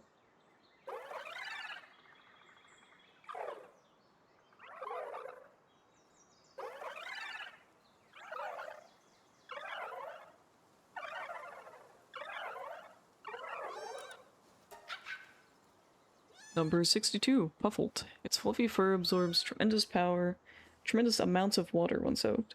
Shaking it dry releases a powerful electrical discharge, making bath time together a serious gamble.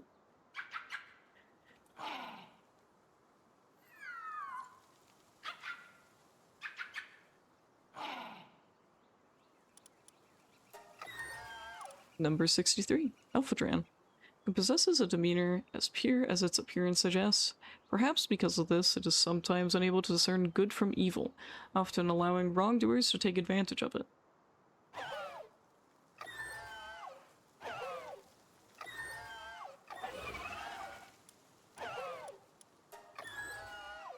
Alphadran Aqua. It possesses a demeanor as pure as its appearance suggests. Perhaps because of this, it harbors no ill will in any of its actions and is indifferent even after killing someone.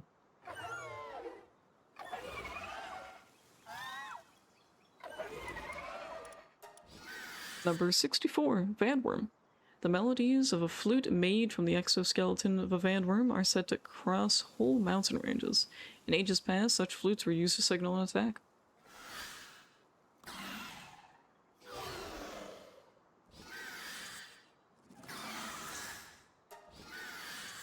Vandworm Crest. The melodies of a flute made from the exoskeleton of a Vandworm Crest are said to cross whole mountain ranges.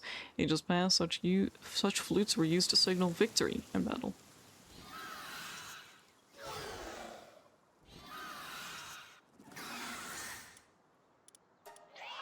Number 65, Felbat. Attacking from the shadows, this pal traps its prey within its cloak-like wings. It's probably best not to know what happens within them, or why the inside of its wings are stained red.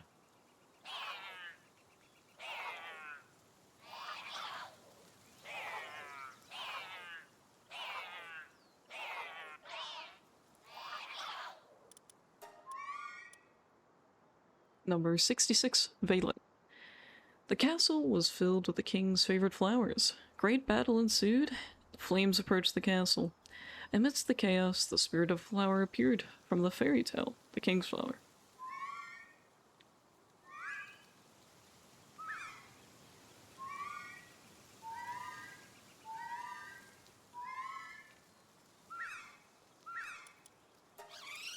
Number 67, Beegard.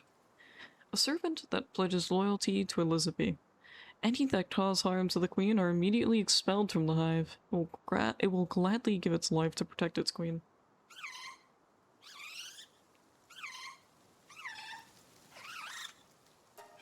Number 68, Elizabeth. A chosen queen to rule over Beegards. There is a never-ending stream of servants willing to work themselves to death for the pleasure of serving their queen.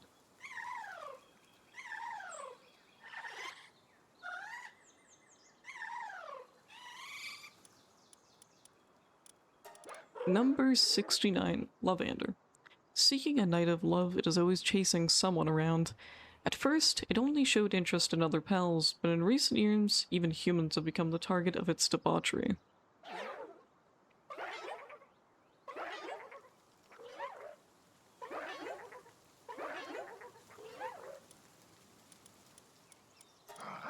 Number 70, Grintail. Grintail's eyes light up at the moment anyone enters its territory. There is no figure of speech.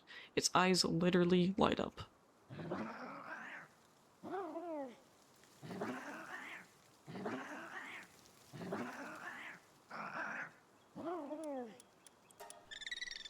Number 71, Tarantras. Extremely sticky and clingy, the more it's resisted, the more tenacious it becomes. Such is its personality.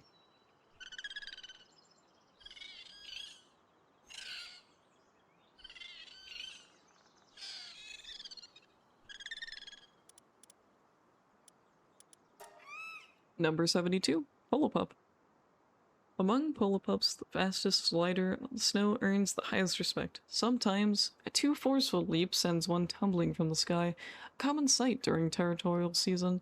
Forecast: clear skies with a chance of flying Polo-pups.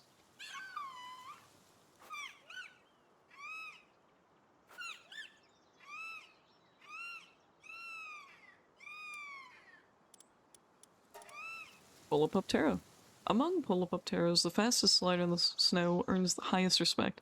Sometimes a too forceful leap leaves one buried in the snow, a common sight during particularly competitive seasons.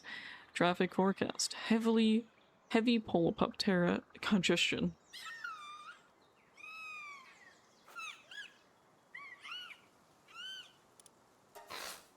Number 73, Lacepunk.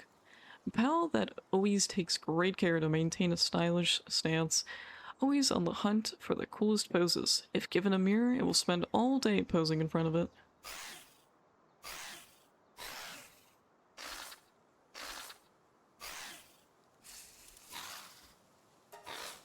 Leespunk Ignis.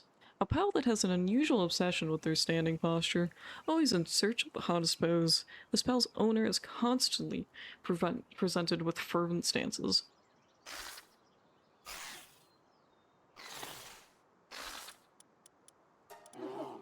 Number 74, Gory Rat. It beats the ground rhythmically to communicate with its comrades. The meaning of each rhythm differs by troop, but the distinction between them is still largely unknown.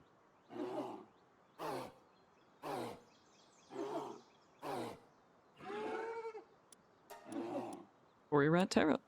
It beats the ground rhythmically to communicate with its comrades. Stronger than a Gory Rat, if every Gory Rat Terra hit the ground at the same time, the island would sink in 1 second.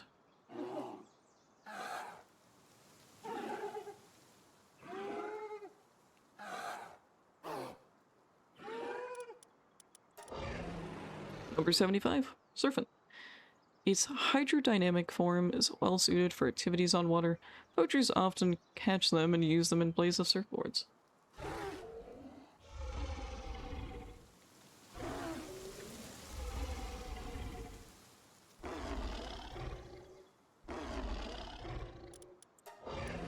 Surfantera. Its aerodynamic form is well suited for activities on sand. Poachers often catch them and use them in place of surfboards.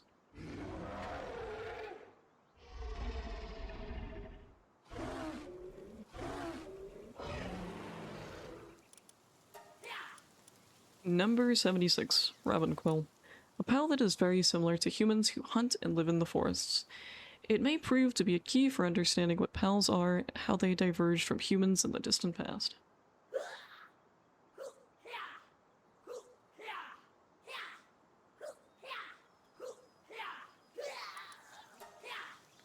Robinquill Terra. Pal that is very similar to humans who hunt and live in the rocky areas. When Robinquill Terra bones are found in ruins, there are always human bones found nearby as well.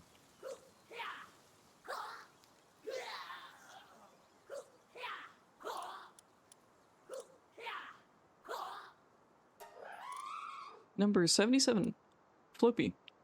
It prefers places that have an abundance of vegetation, but hay fever has apparently become a problem for Floppy as of late.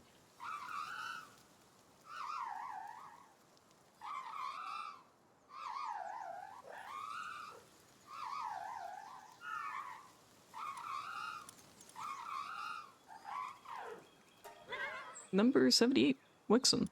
With powers of light, it produces arcane phenomena. It prefers to eat food well done and is particularly hostile towards Catras.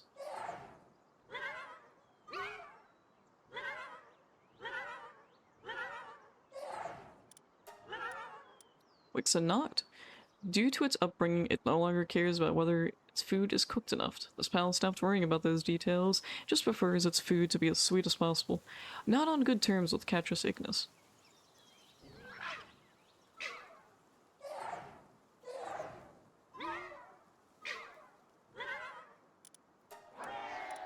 Number 79, Catrus.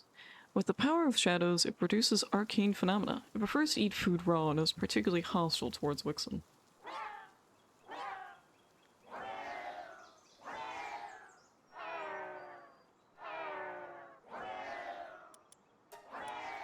Catrus ignis. Due to its upbringing, it no longer cares about whether its food is raw enough. Its pal stopped worrying about those details and just prefers its food to be as spicy as possible. Not on good terms with Wixen Noct.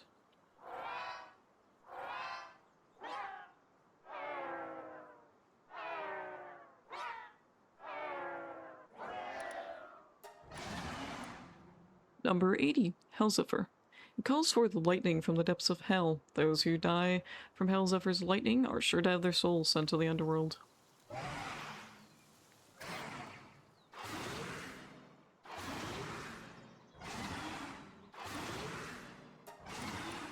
Hellzephyr Lux.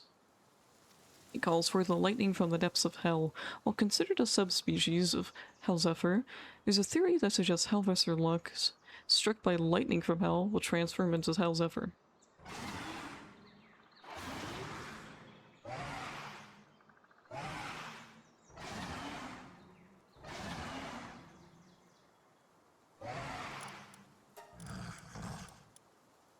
Number 81, Elgrove. The leaf on its horn cannot be removed, no matter how hard it is pulled. When the leaf falls on its own, Elgrove accepts its time has come.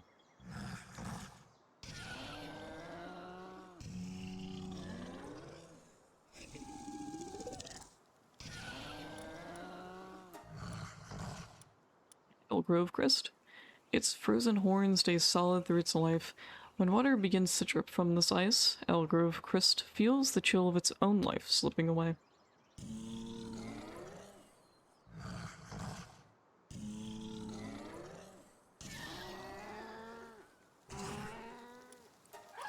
Number 82, Lunaris. It can control those who carelessly stare into its eyes. Those see what the Lunaris are in its mind, simply under its control.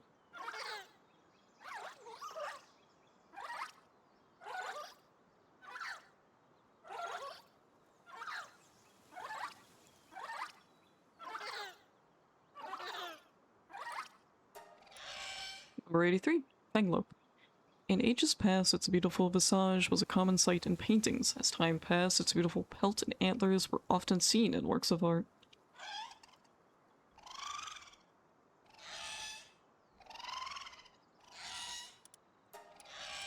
Fanglope Lux. In ages past, it was believed that drawing a picture of Fanglope Lux would result in being struck down by lightning. As time passes, artworks depicting Fanglope Lux become revered as charms to ward off lightning, making them a common presence.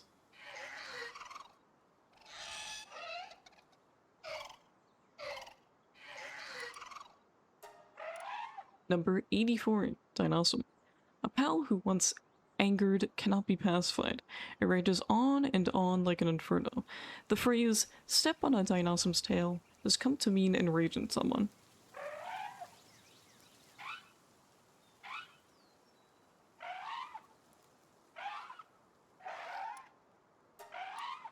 Dinosaur Lux. So, struck by lightning, it lives on. The phrase, struck by a Dinosaur Lux's bolt, has come to mean narrowly escaping death.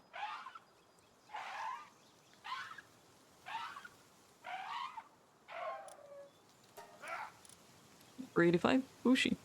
Its body becomes a blade upon death, to be taken up by the next generation. If someone other than a Bushi wields this blade, the soul within torments them until they are driven mad.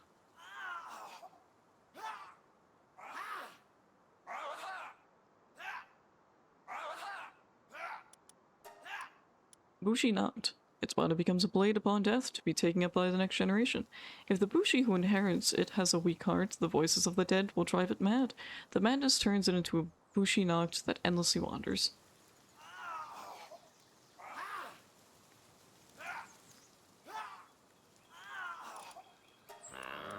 Number 86, Munchel. The inside of its mouth stays pleasantly cold, making it a natural fridge when closed. Its saliva contains enzymes that prevent food from rotting. Thus, it can serve as a food locker for humans. Whether it is sanitary or not is another matter entirely.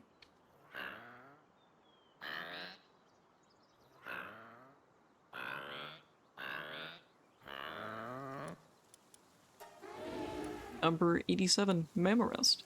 The, the vegetation on its back varies between individuals. There's a long history of appreciating this veritable garden of a pal, and there are even Mammorest pruning specialists.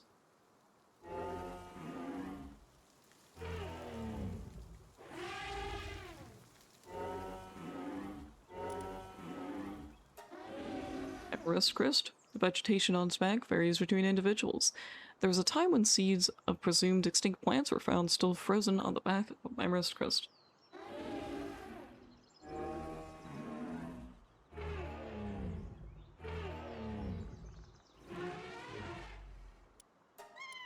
Number 88, Fin Cider. It looks like something is peeking out from the inside of a costume, but even if you reach inside, there's nothing there.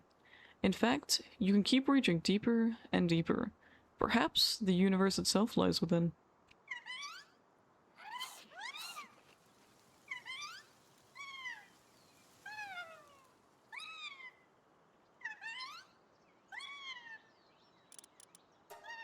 Finsider Ignis. Even if you reach into its mouth, there's nothing inside. It just keeps going.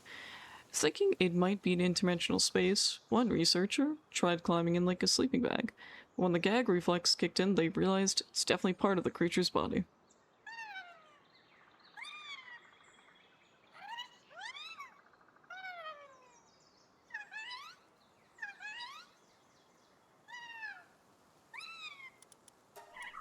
Number 89, Petalia. A pal that transforms into a massive plant when at the end of its life. Once every 10 years, a beautiful flower blooms and a new Petalia is born.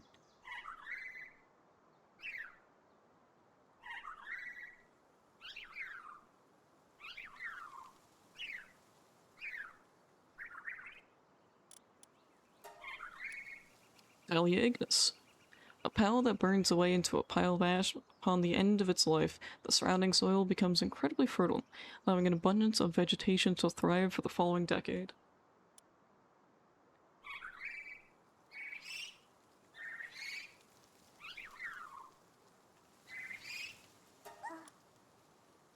Number 90, Leafin. To hone the martial art passed down through a single bloodline, daily training is the only way. Being distracted by romance? Unthinkable. Daily discipline is the only way. The time has come. Shoot my shot. Instant rejection? That's all there is. The techniques of love were never passed down. Lingering regret? That's all there is.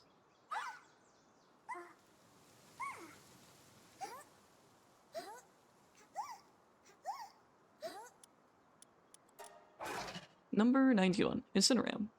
In the dark of night, this pal snatches prey to bring back to its territory. What happens to those polar souls afterwards isn't too hard to imagine.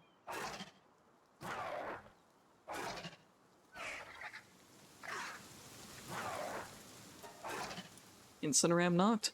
It specifically targets baby pals, taking them down to its back to its domain. One can only imagine the profound despair of a parent whose child has been taken away.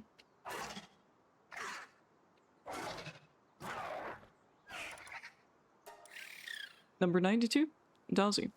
Often kind to lonely pals. However, the moment a pal mistakes this for actual friendship, it seizes the opportunity to blast them with a thunderbolt.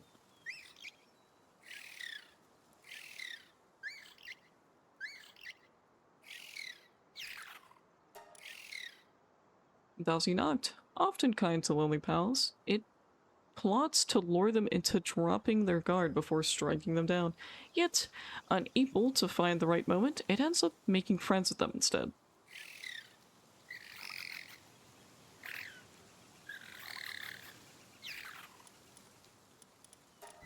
Number 93, Pyron.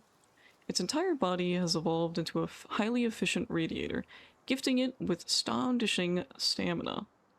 If someone rides it, this pal takes caution not to burn them.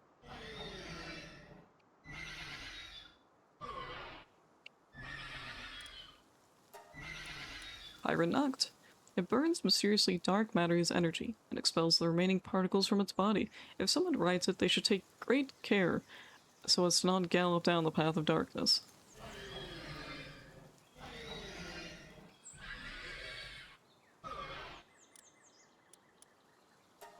Number 94, Relaxaurus. Contrary to its blaze appearance, it's quite ferocious. It perceives everything in its sight as prey, and will stop at nothing to devour it.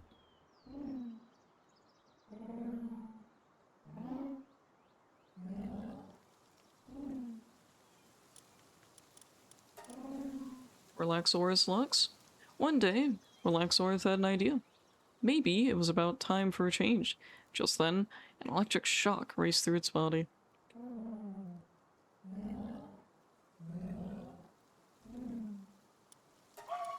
Number 95. Foxicle. On nights when the aurora is visible, it looks up towards the sky and begins to howl a beautiful song. This does, however, leave it vulnerable to attacks from enemies.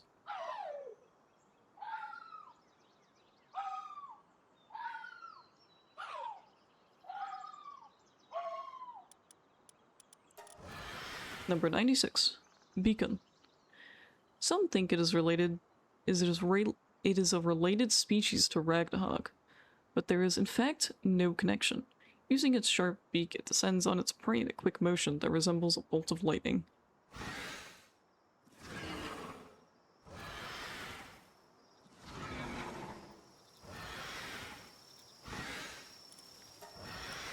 Beacon Crest. Perfectly adapted to colder environments, it hardly feels the cold despite its slender form. Its diving plunge carries tremendous force, as if a giant icicle were dropping straight from the sky.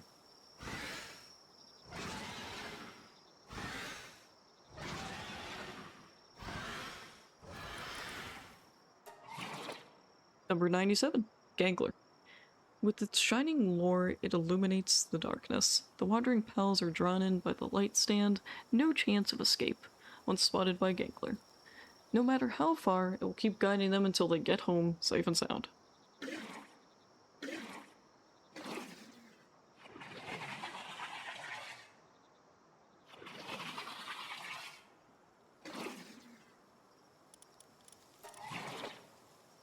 Angler Ignis. Its blazing lure doubles as a grill for roasting prey. Drawn in by the delicious aroma, pals have no hope of escape once Gangler Ignis sets its sights on them. In the end, they're treated to a hearty meal until everyone's full.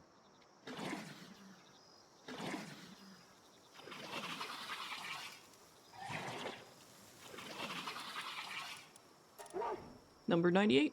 Greyhound. At full speed, it could be mistaken for a bolt of lightning. When two greyhounds collide, a thunderous roar echoes through the air.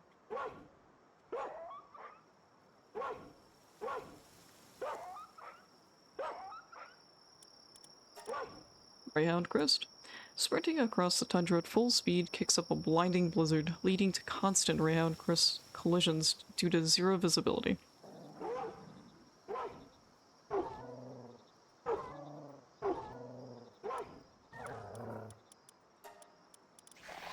Number 99. Menacing. Being made of pure energy, its insides are completely hollow. This pal crams still living prey into its hollow body where it absorbs them. Hellish screams of pain can often be heard coming from the inside of this pal.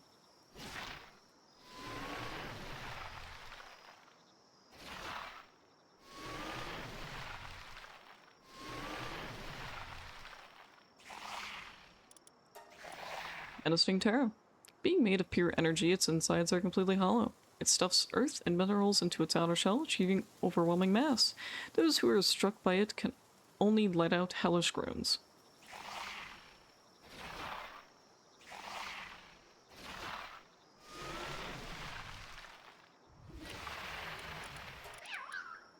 Number 100. Needle. Its spikes react to its emotions. A dearly cherished needle is something one may instinctively want to embrace, but more often than not, it ends in a tragic accident.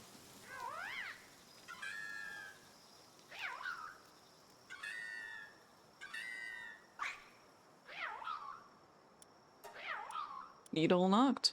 Its spikes react to its emotions. A well-loved needle knocked cling to its owner, but accepting that love means accepting the pain too.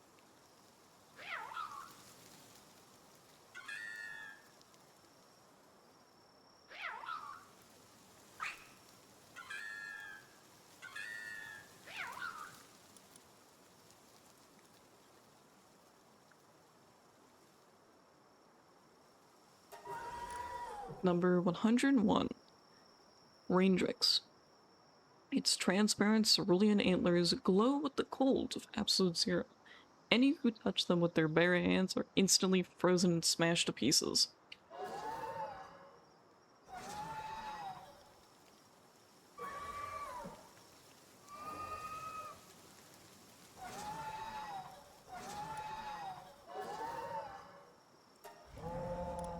Number 102.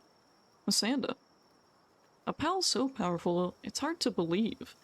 In one experiment, this pal tore through 3,000 sheets of paper at once. It's only by some miracle that this pal isn't a mediator.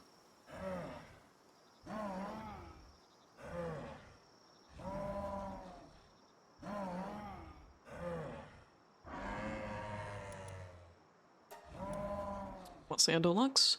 A pal whose power is truly shocking. By altering the electrical currents in its body, this pal has been able to overload its own strength. When it comes to sheer power, this pal may be the top of the list.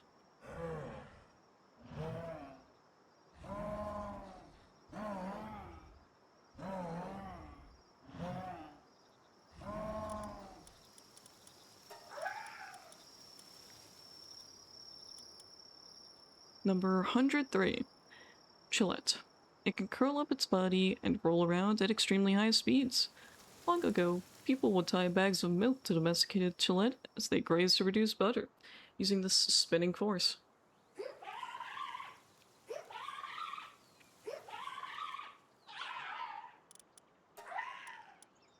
Chillette Ignis. It can curl up its body and roll around so fast that sparks fly.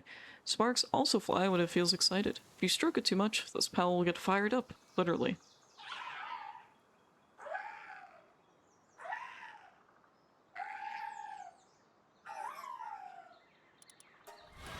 Number 104. Ragnahawk. Some think it is a related species to Beacon, but there is in fact no connection. It mainly eats rocks, and after many long years, its beak and head have hardened to accommodate this diet.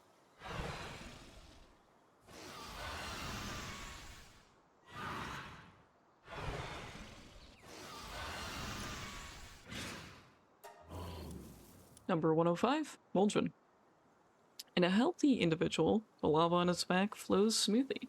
However, a poor lifestyle will gradually worsen its circulation, eventually causing a lava clog that results in a sudden, massive explosion.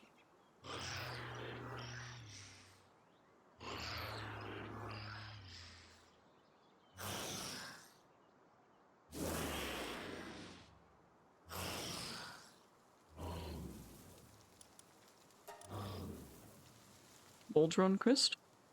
In a healthy individual, the substance flowing along its back maintains a stable temperature.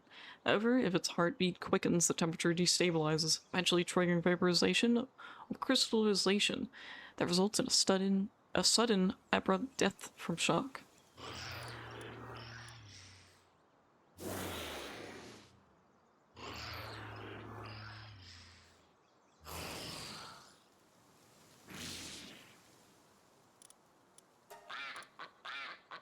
Number 106. Palumba. Disrupts enemies' rhythm with a signature dance.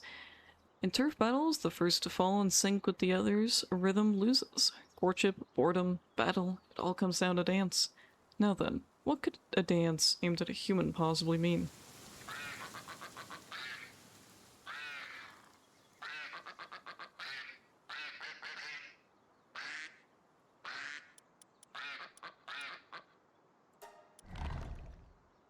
Number 107. Dig Twice. A dig twice possessing the strongest shell and the only drill capable of piercing it. Ponders the contradictions of the world and popular children's tale, Dig Twice's Fable.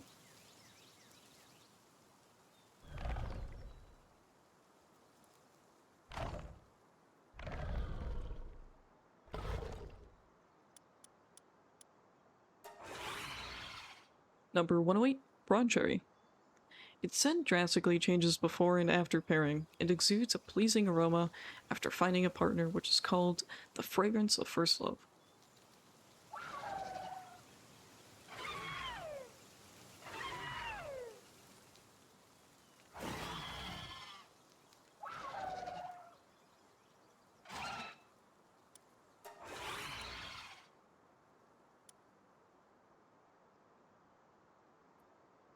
Ron Cherry Aqua. Its scent drastically changes before and after pairing. It exudes a pleasing aroma before finding a partner, which is called the perfume of purity.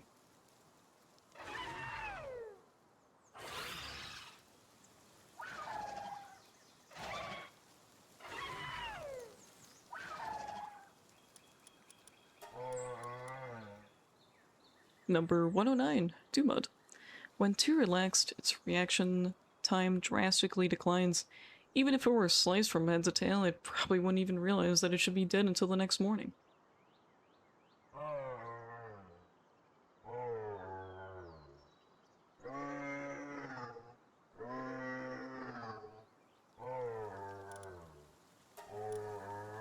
Dumud Guild. Its body reflects light with astonishing clarity. Even more shocking, its reflexes are somehow even slower than Dumud.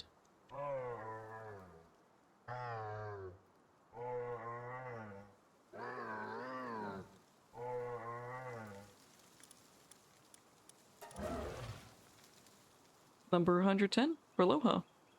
Its breath carries a miraculous pollen-like substance that pollinates any plant it touches. For plant-based pals, being near it can be a bit complicated.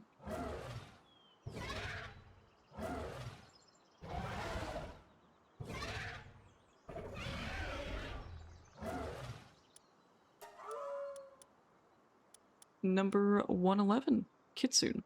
Despite its appearance, Kitsune is extremely sensitive and will flee into a cave when spooked. Long ago, it was considered an ill omen if one ran away from you.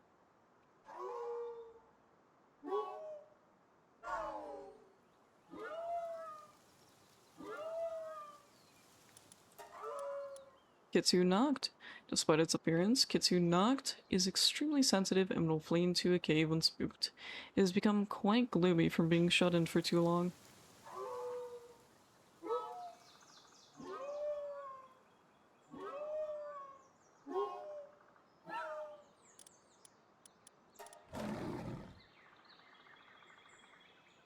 Number 112.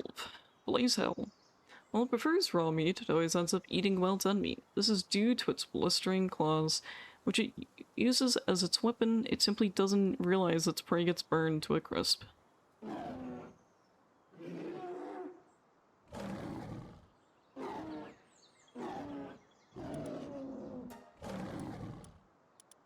Blaze Hell Noct. While it prefers raw meat, it always ends up eating tainted meat. This is due to its dark claws, which it uses as its weapon. It simply doesn't realize its prey gets cursed.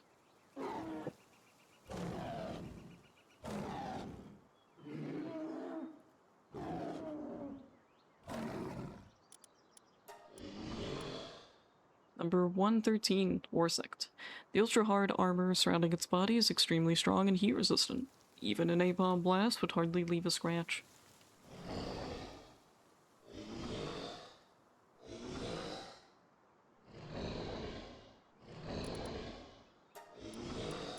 Warsect Terra.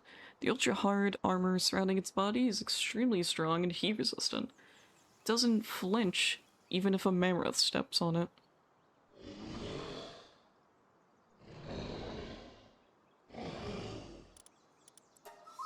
Number 114, Crossbloom.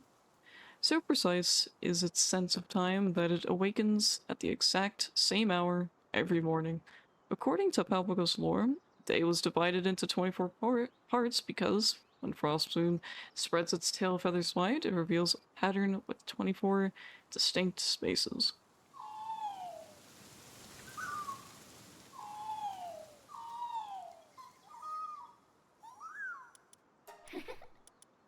Number 115, Magix. It appears to be striking a heroic pose, but the reality is that it's simply bracing itself against the weight of its tail and hair to avoid toppling over.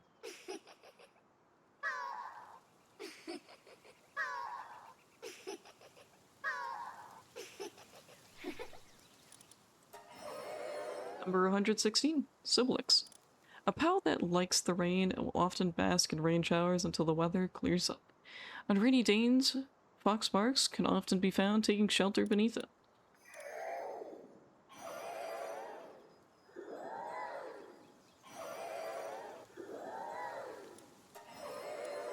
Sublux Primo, a pal that loves gazing into the void and will often remain completely still. It frequently becomes a gathering spot for smaller pals.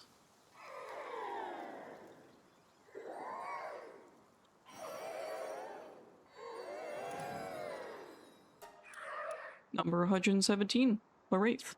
It relishes the peculiar scent living things give off when they are near death. If a Wraith has taken a liking to you, it is safe to assume that is why.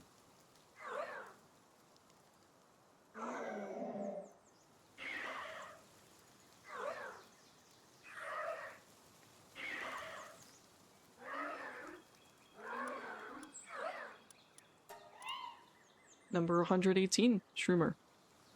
Inhaling large amounts of its spores will put you into a trance. Sometimes, if Shroomer appears motionless, it's not because it's mimicking a mushroom, but rather because it's high off of its own spores.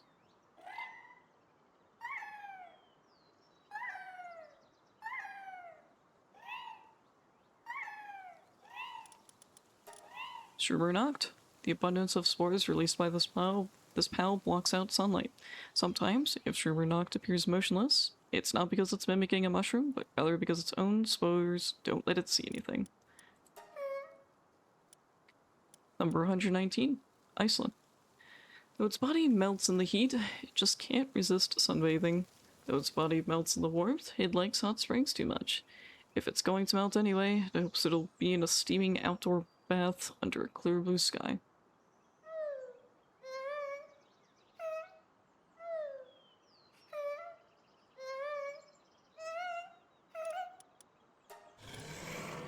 Number 120, Gildra.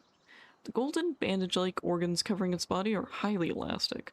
However, they are prone to tearing under extremely dry conditions, so daily moisture checks are absolutely essential.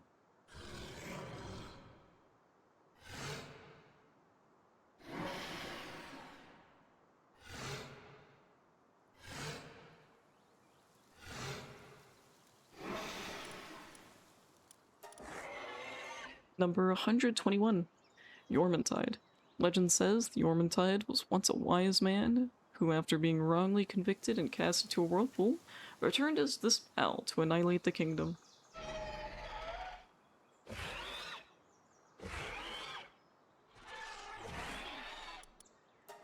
Yormantide Ignis. Legend says the Yormantide Ignis was once a warrior who, after being wrongly convicted and cast into a volcano, returned as this pal to annihilate the kingdom.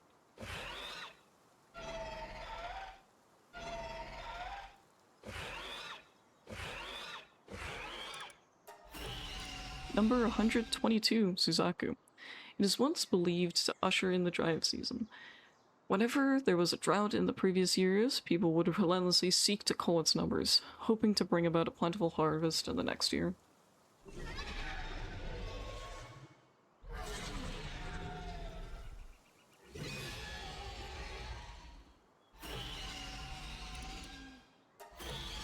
Suzaku Aqua was once believed to usher in the rainy season.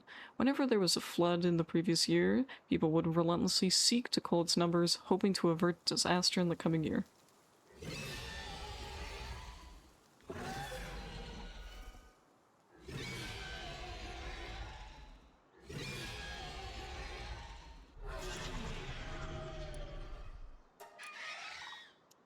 Number 123, Dazumu. Take one step forward and forget your doubts. Take 2 steps forward and forget your worries. Take 3 steps forward and forget your fears. Face any enemy.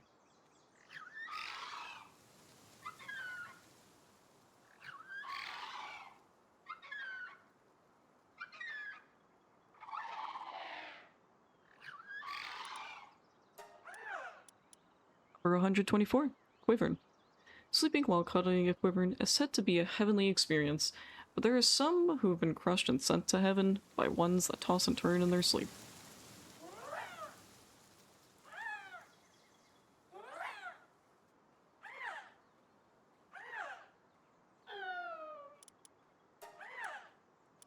Wyvern Botan.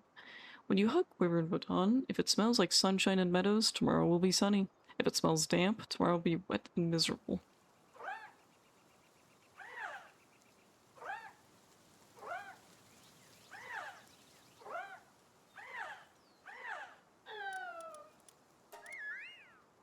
Number 125, Lulu. In early spring, pollen floats on the wind throughout the island. Flippy's hay fever is Lulu's fault.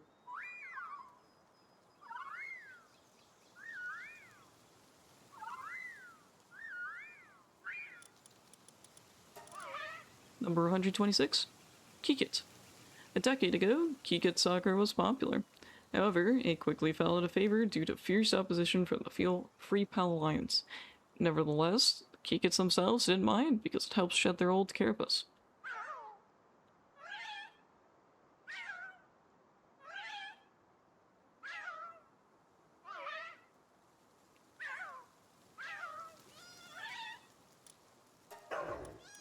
Number 127, Yakumo.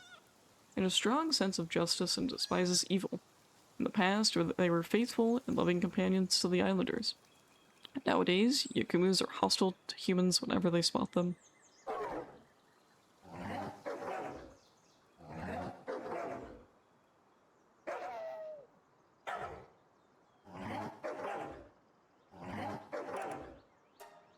Number 128, Skutless. A bizarre species which temporarily separates its body, uses its bone to slice through enemies, at the risk of perishing itself upon taking too long. While unconfirmed, older individuals are said to deliberately stay separated in order to trigger their survival instincts and prolong their lifespans.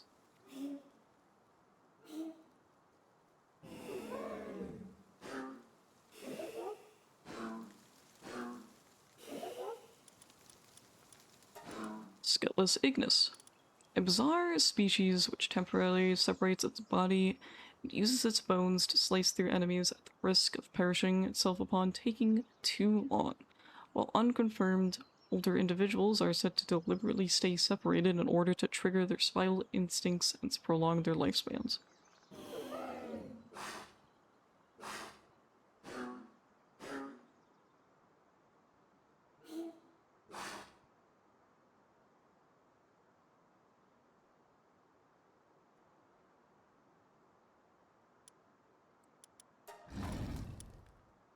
Number 129, Reptyro. Magma-like blood runs throughout its body. If a large amount of water is thrown on it, the water rapidly heats, causing an immense vapor explosion.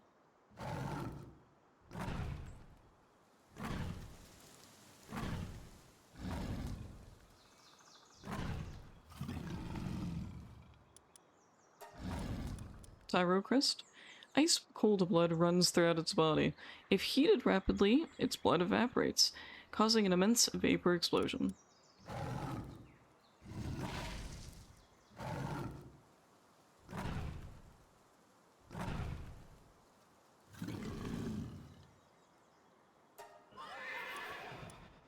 Number 130. Starion. It takes great pride in its flowing, gorgeous mane. If it finds a split end, it becomes so mortified it can't focus on running properly. Because static electricity makes its hair frizzy, it avoids its mane at all costs.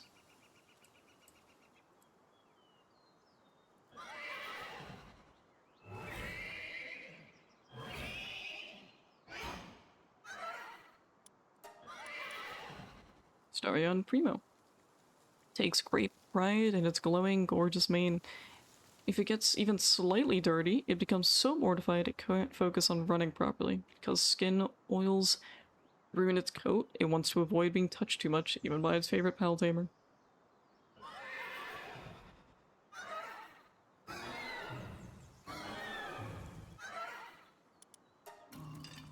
Number 131, Pyridon.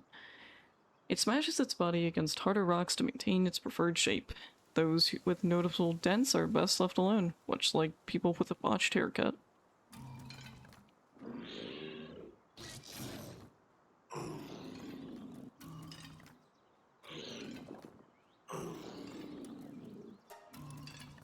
Pyridon Crest. It basks in the sun, rotating just enough to melt its ice into its preferred shape. Lopsided ones should be left alone, much like a person who is a little too bold with their sideburns.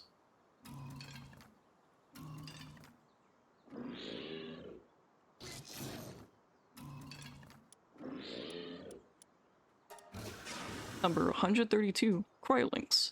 It can easily climb steep mountains with its hard claws. However, its short legs make it difficult to descend, often leaving it stranded in high places.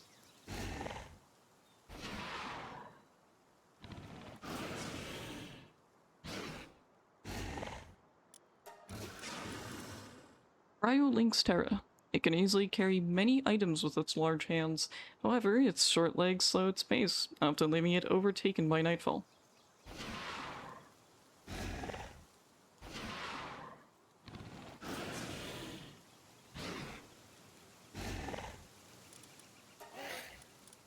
Number 133, Snuglu. To look at a Snuglu's eyes is an expression which means to seek the unseen essence of things. Ironically, no researcher has ever confirmed whether Snuglu's have eyes in the first place.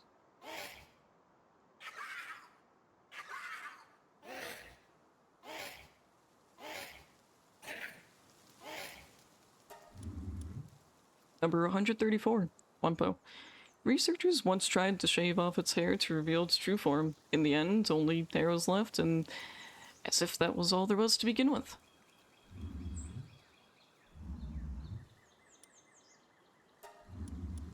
Wumpo Baton.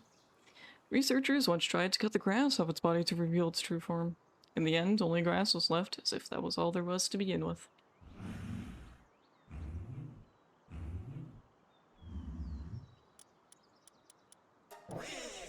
Number 135, Soothseer.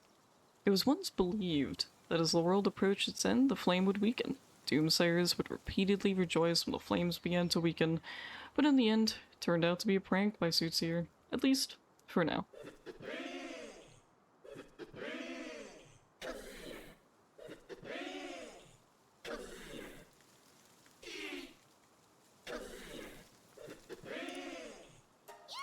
Number 136, Carnivora. Prone to eating indiscriminately, the mouth atop its head frequently breaks out in agonizing ulcers, causing it to use the mouth on its face instead. However, its behavior doesn't change, which leads to both mouths suffering the same ulcers.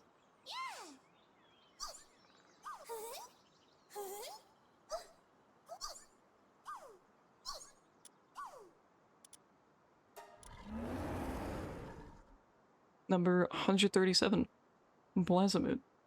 Legends say it was born during a volcanic eruption. A strange group even claims that this continent was laid upon the back of a giant Blazamut.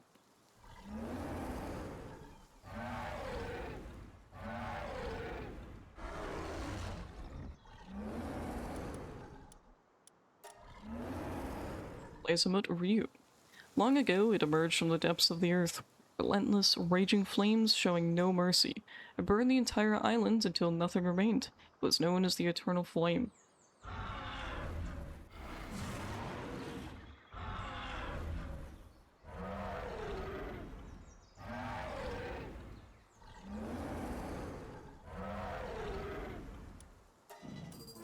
Number 138, Duelith.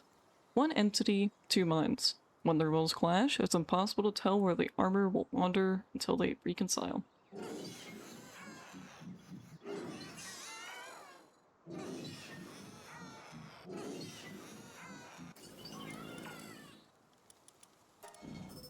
Duelith Noct. One entity, two minds. They rarely agree and bicker constantly, but once the battle begins, mind and body instantly unite as one.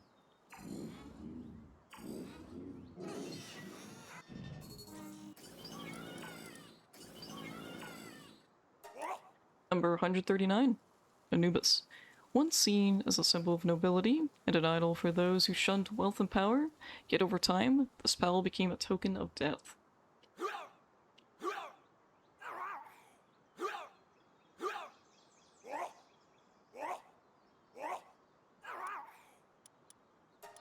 Number 140, Sekhmet. Once a fierce creature feared as a symbol of death, when Anubis claimed that mantle, wealthy elites looking for a replacement beguiled the species with wine. Before long, Sekhmet became a symbol of high nobility.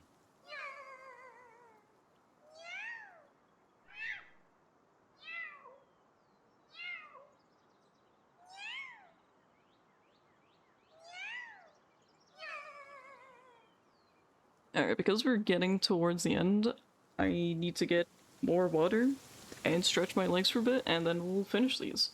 So I will be right back.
Alright, I am back.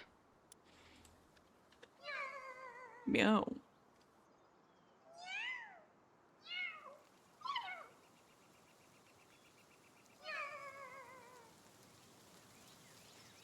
Alright. Moving on to number 141, Brickster. It has about 5,000 types of venom. Some of them are deadly enough to cause instant death, but none are present in high enough concentration to have any effect.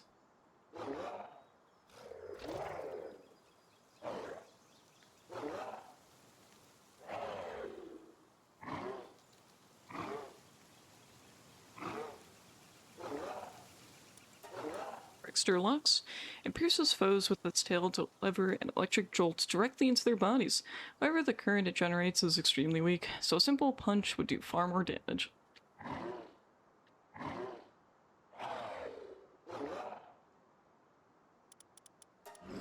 Number 142, Tetrois. Those stones on its back are not just cargo.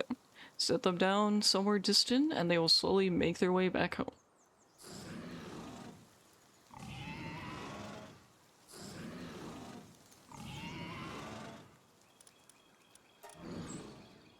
Tetrois Primo. Even if the stones on its back were to be removed, Tetrois Primo will know where they are. No matter how far apart, it will always track them down.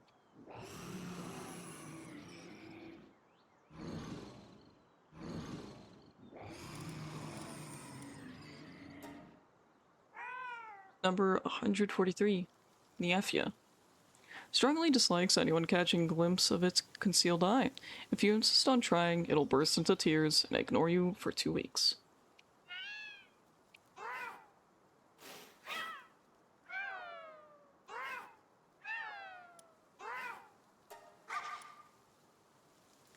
(144) Mimog. There was once a tradition of handing out an award to the person who met their end in the most foolish way. The first award was given for being unaware of Mimog opening the chest and being bitten to death.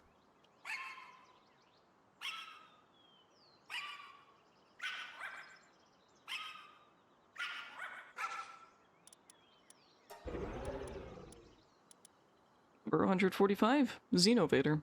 Can send information and convert it into energy by forgetting it. Verily seems to be sending information to someone. Respond. Target located. Proceed to immediate destruction.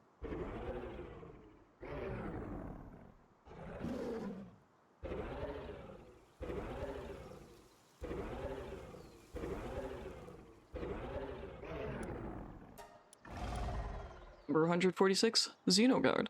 Consumes information and turns it into energy. Regularly seems to be sending information to someone. Hello? What was the message you just sent? I devoured it before checking.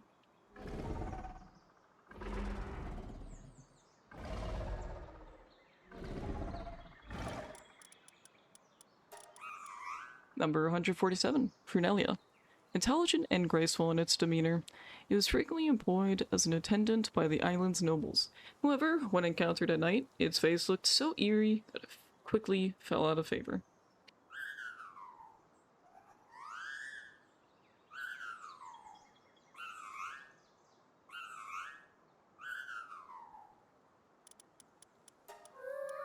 Number 148, Nightmare. When it carries its own soul, when it falls for someone, it forcibly extracts their soul and merges it with its own, yearning to become one.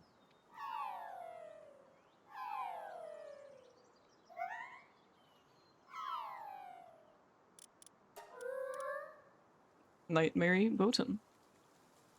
What it carries is its own soul. When it falls for someone, it flings its soul at them to merge it with theirs, yearning to become one.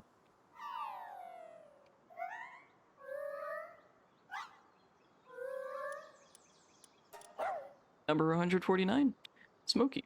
The black flames are merely warm to the touch, but anything left in contact with them slowly melts from the inside.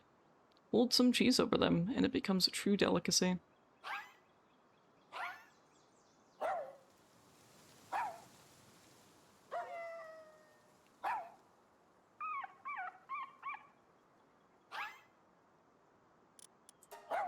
Smoky Crest. The blue flames are merely cool to the touch, but anything left in contact with them slowly freezes.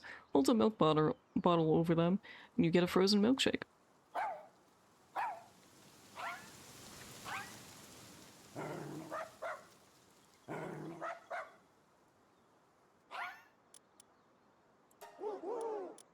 Number 150. Almost cool. The mask it wears, it's not its face, they say.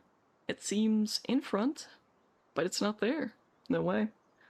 From shadows deep, it watches night and day. Glance away, and closer it will stray.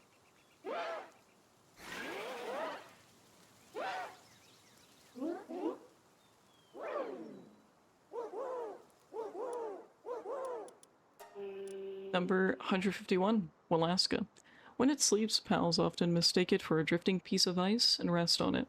Although gentle and unwilling to push them away when awake, it feels quietly stressed by the intrusion on its personal space.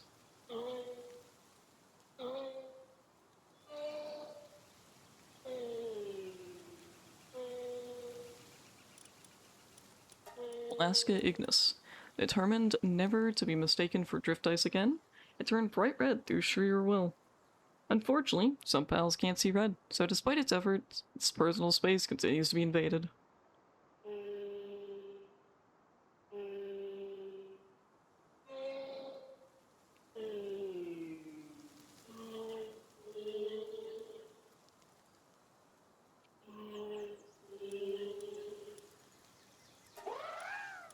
(152) Verdash.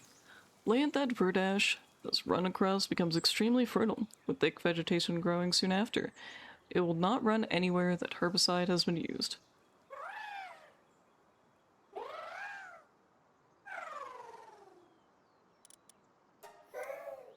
153. Splatterina. It has an uncontrollable urge to tear its prey apart. Each individual has their own meticulous order for dismemberment. If caught by Splatterina, pray that your head is taken first.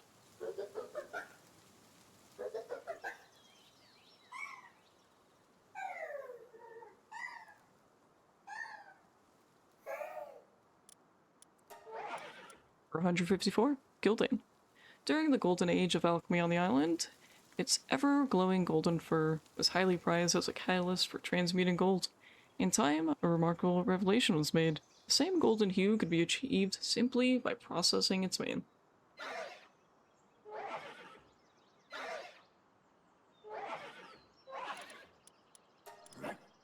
Number 155, Dogen. Striving for a state of selflessness, it meditates endlessly. After confronting its worldly desires, it eats a meal and reflects, it ate too much today.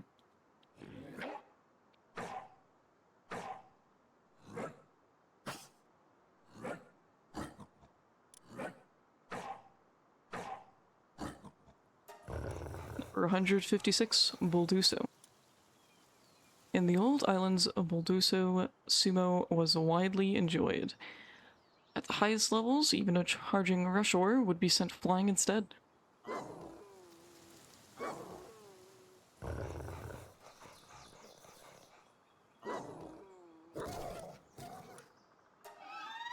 Number 157, Celestier. Ancient texts referred to it as the Beast of Salvation. The light emitted by Celestier purifies everything, literally causing things to vanish from existence without leaving a trace.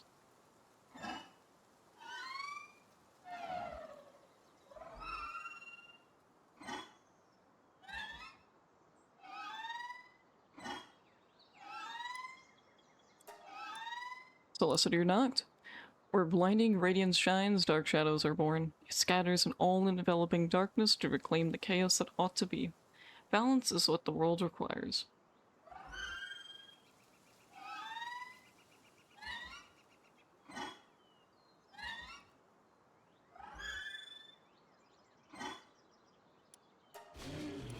Number 158, Astragon. A savage beast born of the abyss. Thou shalt not stand before the beast, thou shalt not heed the beast.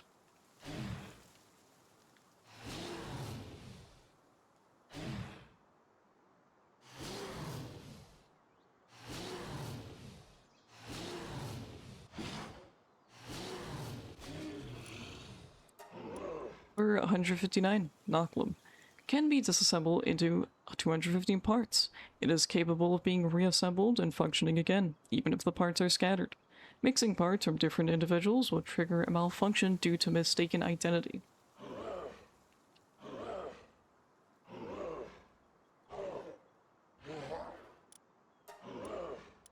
Magnus. Upon disassembly, it is capable of being reassembled and functioning again. Mixing parts from different individuals will trigger a fatal cognitive error that causes its system to overheat.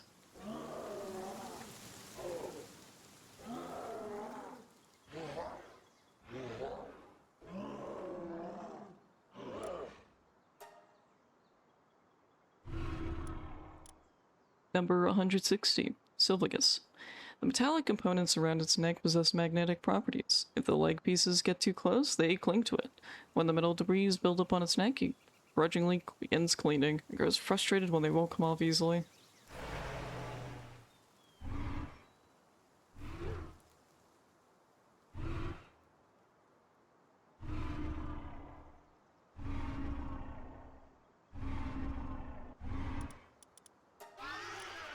Number 161, Azurvane.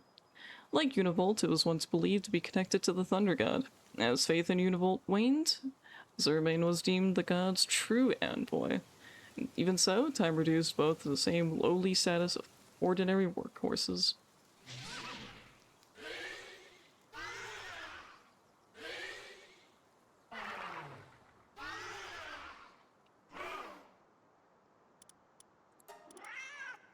Number 162, Valentale.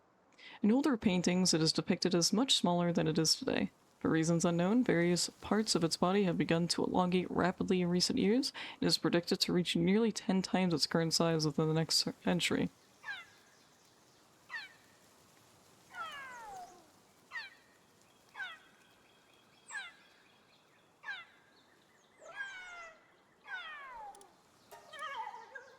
Number 163, Snock.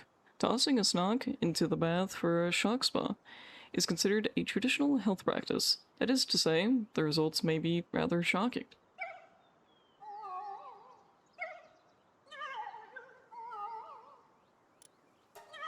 Snockalux. Tossing a heated Snockalux into the bath for a scorching spa was once a fad of the distant past.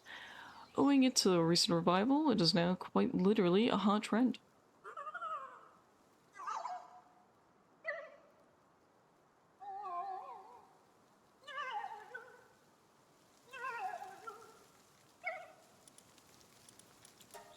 Number 164, Souffle. Its fluff can be used to hide away unpleasant memories. Once carried off by the wind, you can bid farewell to the darkness they carried.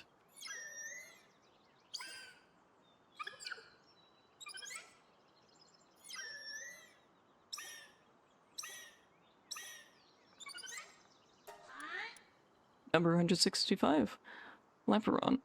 Listens to the earth as it runs, avoiding unstable footing with ease.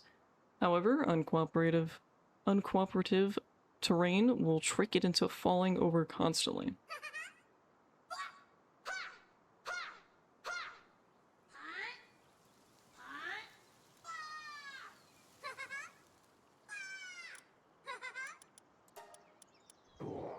Number 166, Hoodle. When it sleeps, it deflates. When it sleeps, it's no longer there. A sleeping Hoodle cannot exist. Therefore, Hoodles never sleep.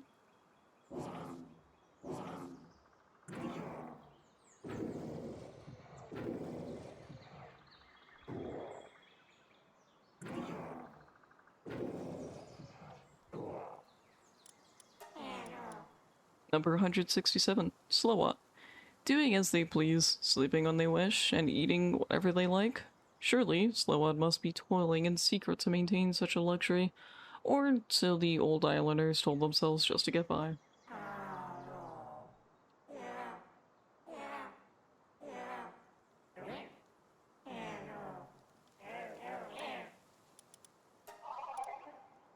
Number 168, Bakami.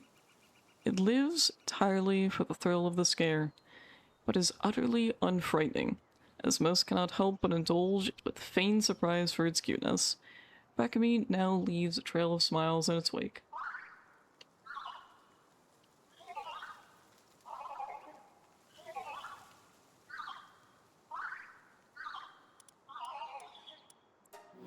Number 169, Solmora. Its corkscrew tail acts as a propeller. Research claims that if its body could withstand the strain, it could reach speeds beyond 88 miles per hour.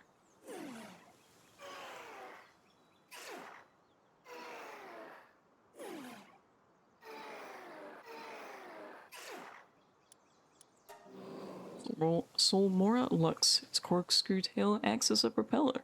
Research claims that if its body could withstand the strain, it could generate over 1.21 gigawatts of power.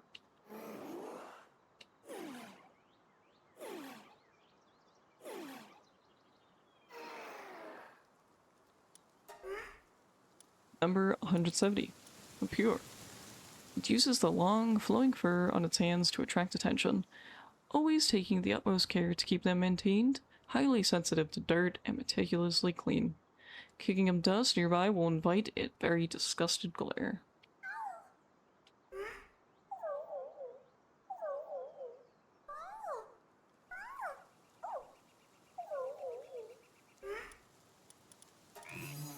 Number 171. Eidolon. A new pal that was only recently discovered. Calm and entirely docile, it spends its time as it pleases. It is no longer bound by anything.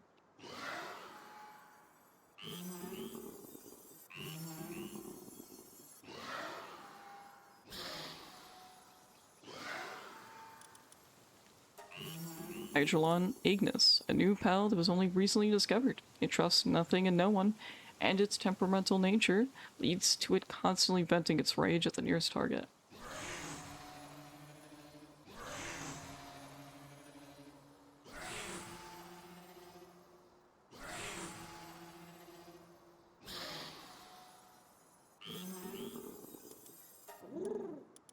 Number 172.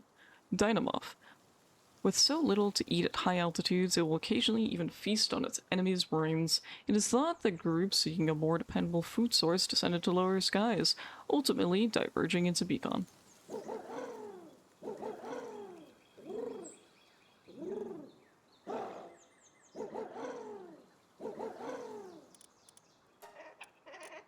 Number 173. Tropica.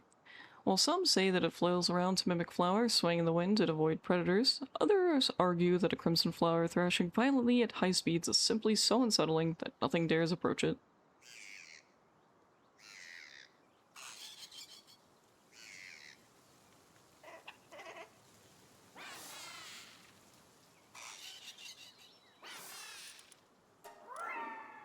Number 174.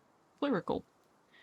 It focuses its mind and reads the future through flames. Should it glimpse an inconvenient destiny, it relentlessly re-rolls the prophecy until it gets a favorable result. This is why the future of Clerical is always exceptionally bright.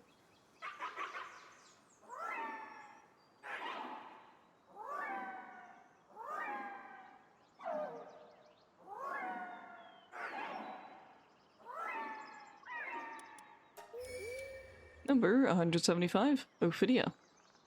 Waters where ophidias dwell are often filled with flowers that mimic its form. Many attempts have been made to directly propagate these blooms, but they inevitably wither the moment human hands interfere.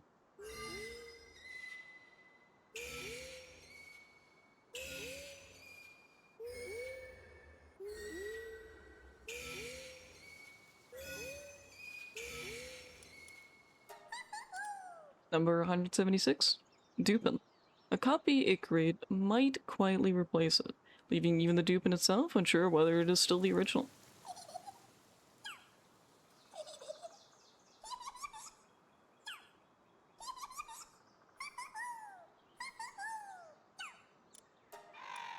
Number 177. Rouge. A thief by nature, it snatches items when no one is looking. No reason to be concerned when caught in the act. Once it swiftly steals your eyes, you won't be seeing anything anyway.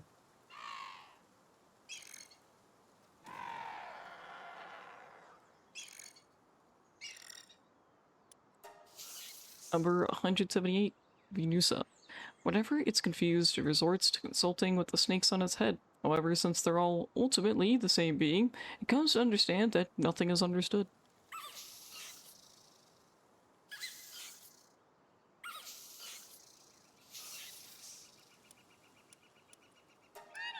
Number 179. Mycora.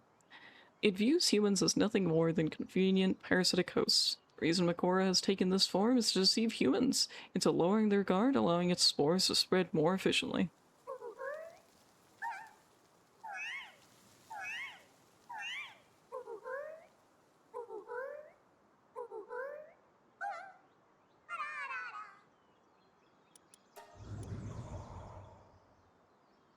Number 180, Lumen. Its lantern glows with an eerie light that lays bare the truth of the world. If that light strikes you as blinding, then you most likely have something to hide.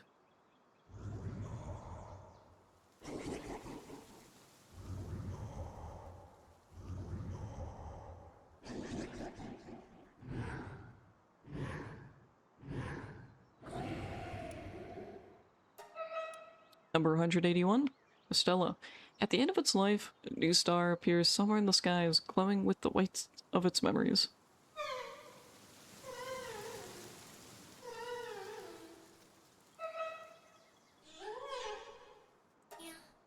Number 182, Solin. Joy and misery come in equal measure for Solin. Those who choose to take care of one must be prepared for what that entails. Yet all her noises are just like, yeah.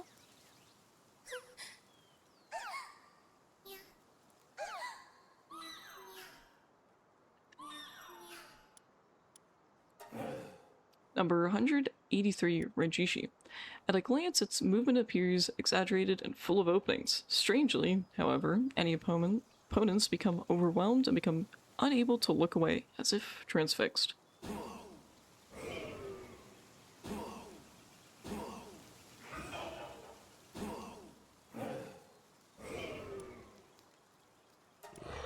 Number 184, Aegodron.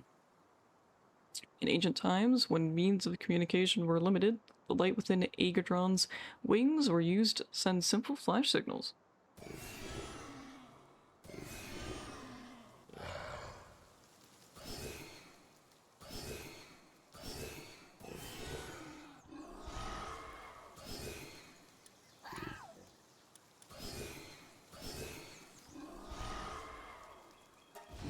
Number 185, Griswold.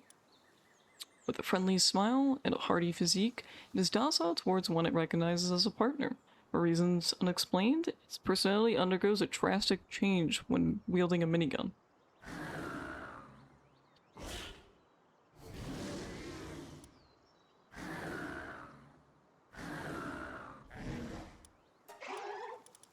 Number 186, Lylene. A docile pal full of love. It watches over small pals who have lost their parents, uses a full power solar blast to discipline naughty pals.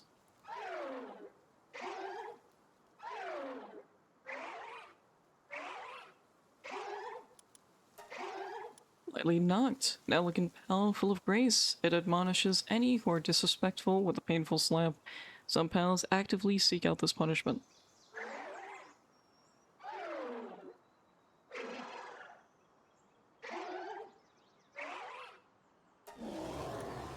Number 187, Orzurk. It sends electricity into its foes' wounds, roasting them from the inside out. Fights between Orzurk ends in the blink of an eye.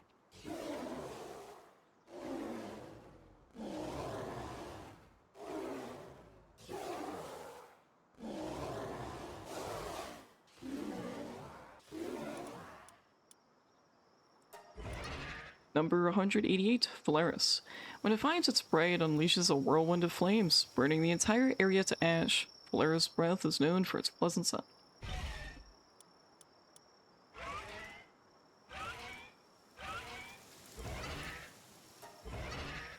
Phalaris Aqua.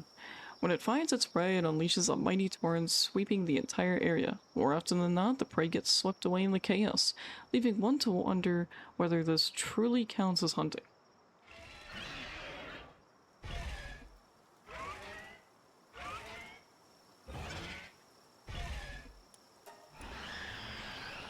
Number 189, Shadowbeak. Born from the depths of insanity, its very existence defies reason. Having lost all genetic ties to other pals, one wonders if it could still even be considered a pal.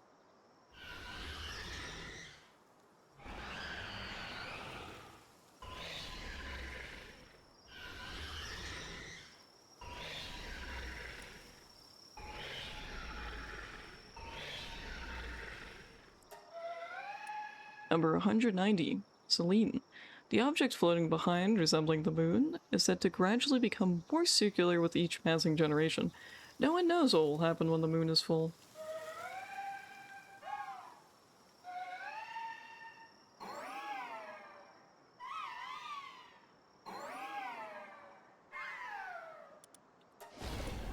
Number 191, Bastigor. The sight of anything round gives an uncontrollable urge to punch it. For Bastigor, the toughest challenge after simply living is making a snowman.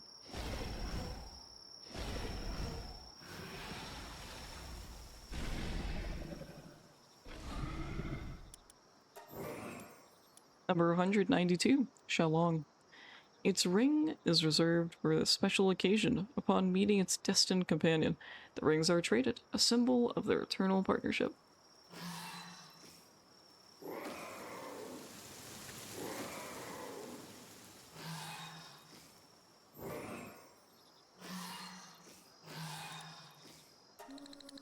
Number 193, Sylvance.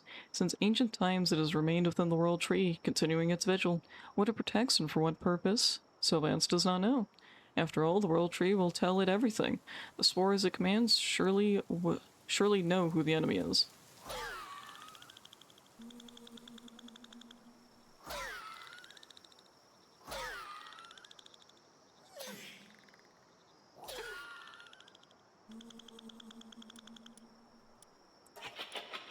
Number 194, Dandylord. Since ancient times, it has remained within the World Tree, continuing its vigil. What it protects and for what purpose, Dandylord does not care. After all, the World Tree knows everything. Only the mist it wields can reveal the truth.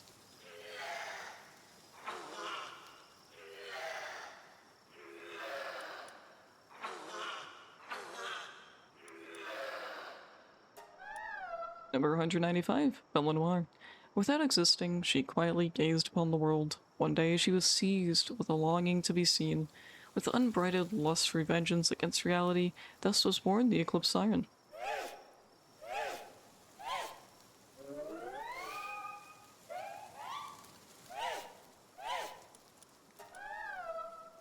Eleanor Libero.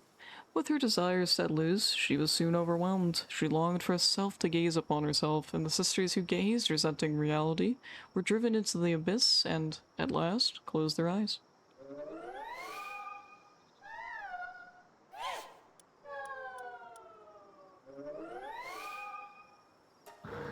Number 196, Xenomord. Destination reached. Priority, locate entity supersonic dragon. Note, conquest deadline exceeded by error code 126 DC years. Update, no conquest traces found. Naturalization confirmed. Commence elimination protocol. Staff memo, refrain from forgetting or consuming critical data.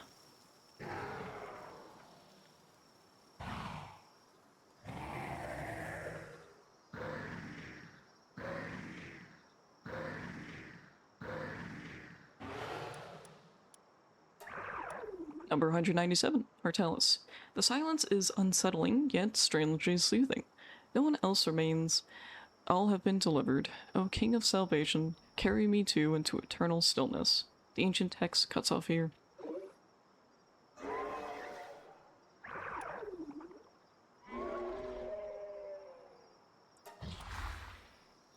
Number 198, Palladius.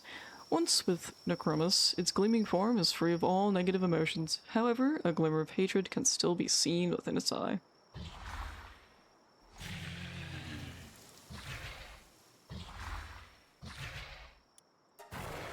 Number 199, Necromus. Once with Palladius, its darkened form is the embodiment of negative emotions. However, a glimmer of compassion can still be seen within its eyes.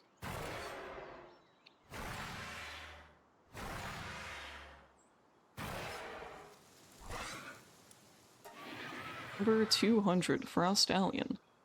Guardian deity of Palpagos Island, known as the Winter Caller. In the past, when a calamity struck the land, it soared into the sky and sealed away the threat by casting the island into eternal winter.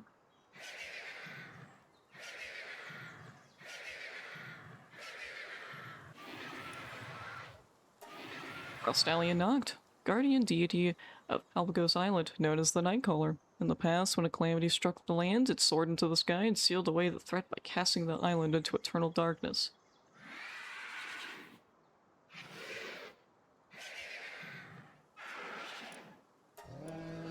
Number 201, Neptilius. After the sealing of the calamity, a champion from Faebreak emerged. It stares out to sea, awaiting one it deems worthy. For such encounters are no coincidence, they are fate.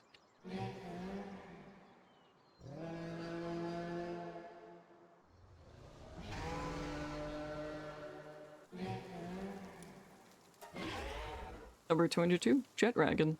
Watches over Palpega's island from up high above. When calamity returns to land, the earth will split open and the skies will burn.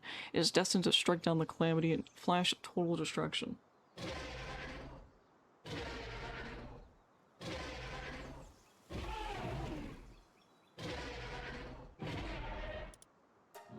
Number 203, Panthalus. The last of its species, keeping its sacred duty close to heart. Even should its long obligation ever be fulfilled, its cry for its mother would only be answered by a solitary echo.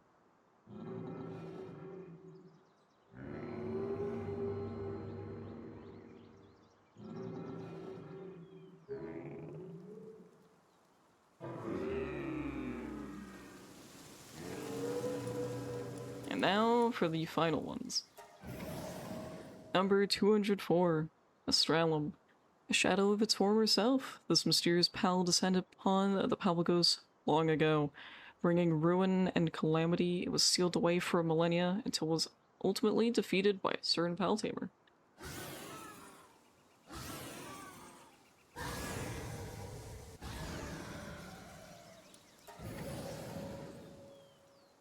This is Astralum Form 2.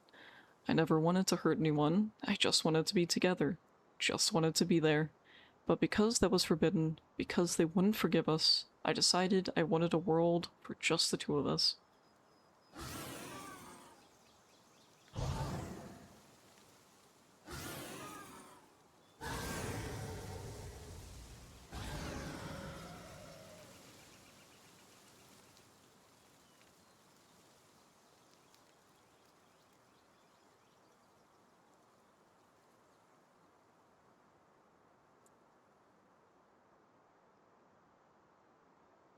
Alright, well, I mean, that is quite literally all of everything, both all the notes and journals, and all the PAL entries.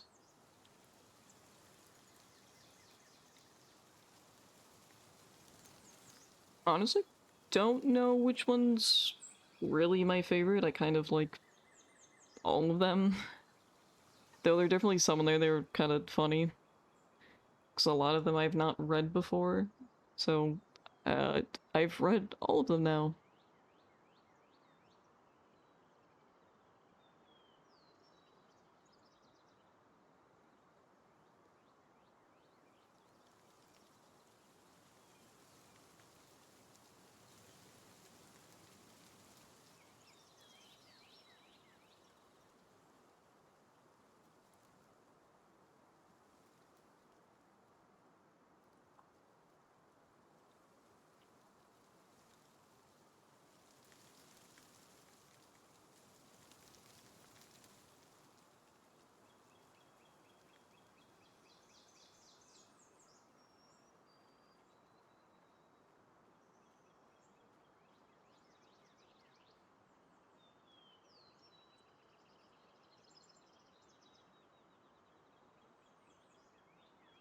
Well, I think that will officially be the end of this Power World save for the most part. I don't really have any desire to really keep going. I've done everything I wanted to. The chicken's watching me from over there. Let me pet my dinosaur. Yeah, I figured, you know, where else go if not the starter area?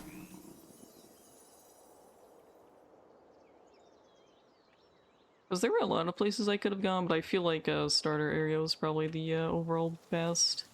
'Cause it's like you start here and you know, you get to see all of this.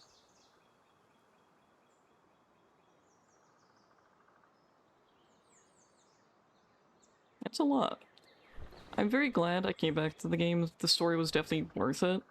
I feel like I might have like actually missed something here or there, but yeah, that is it's literally everything. There is nothing more for me really.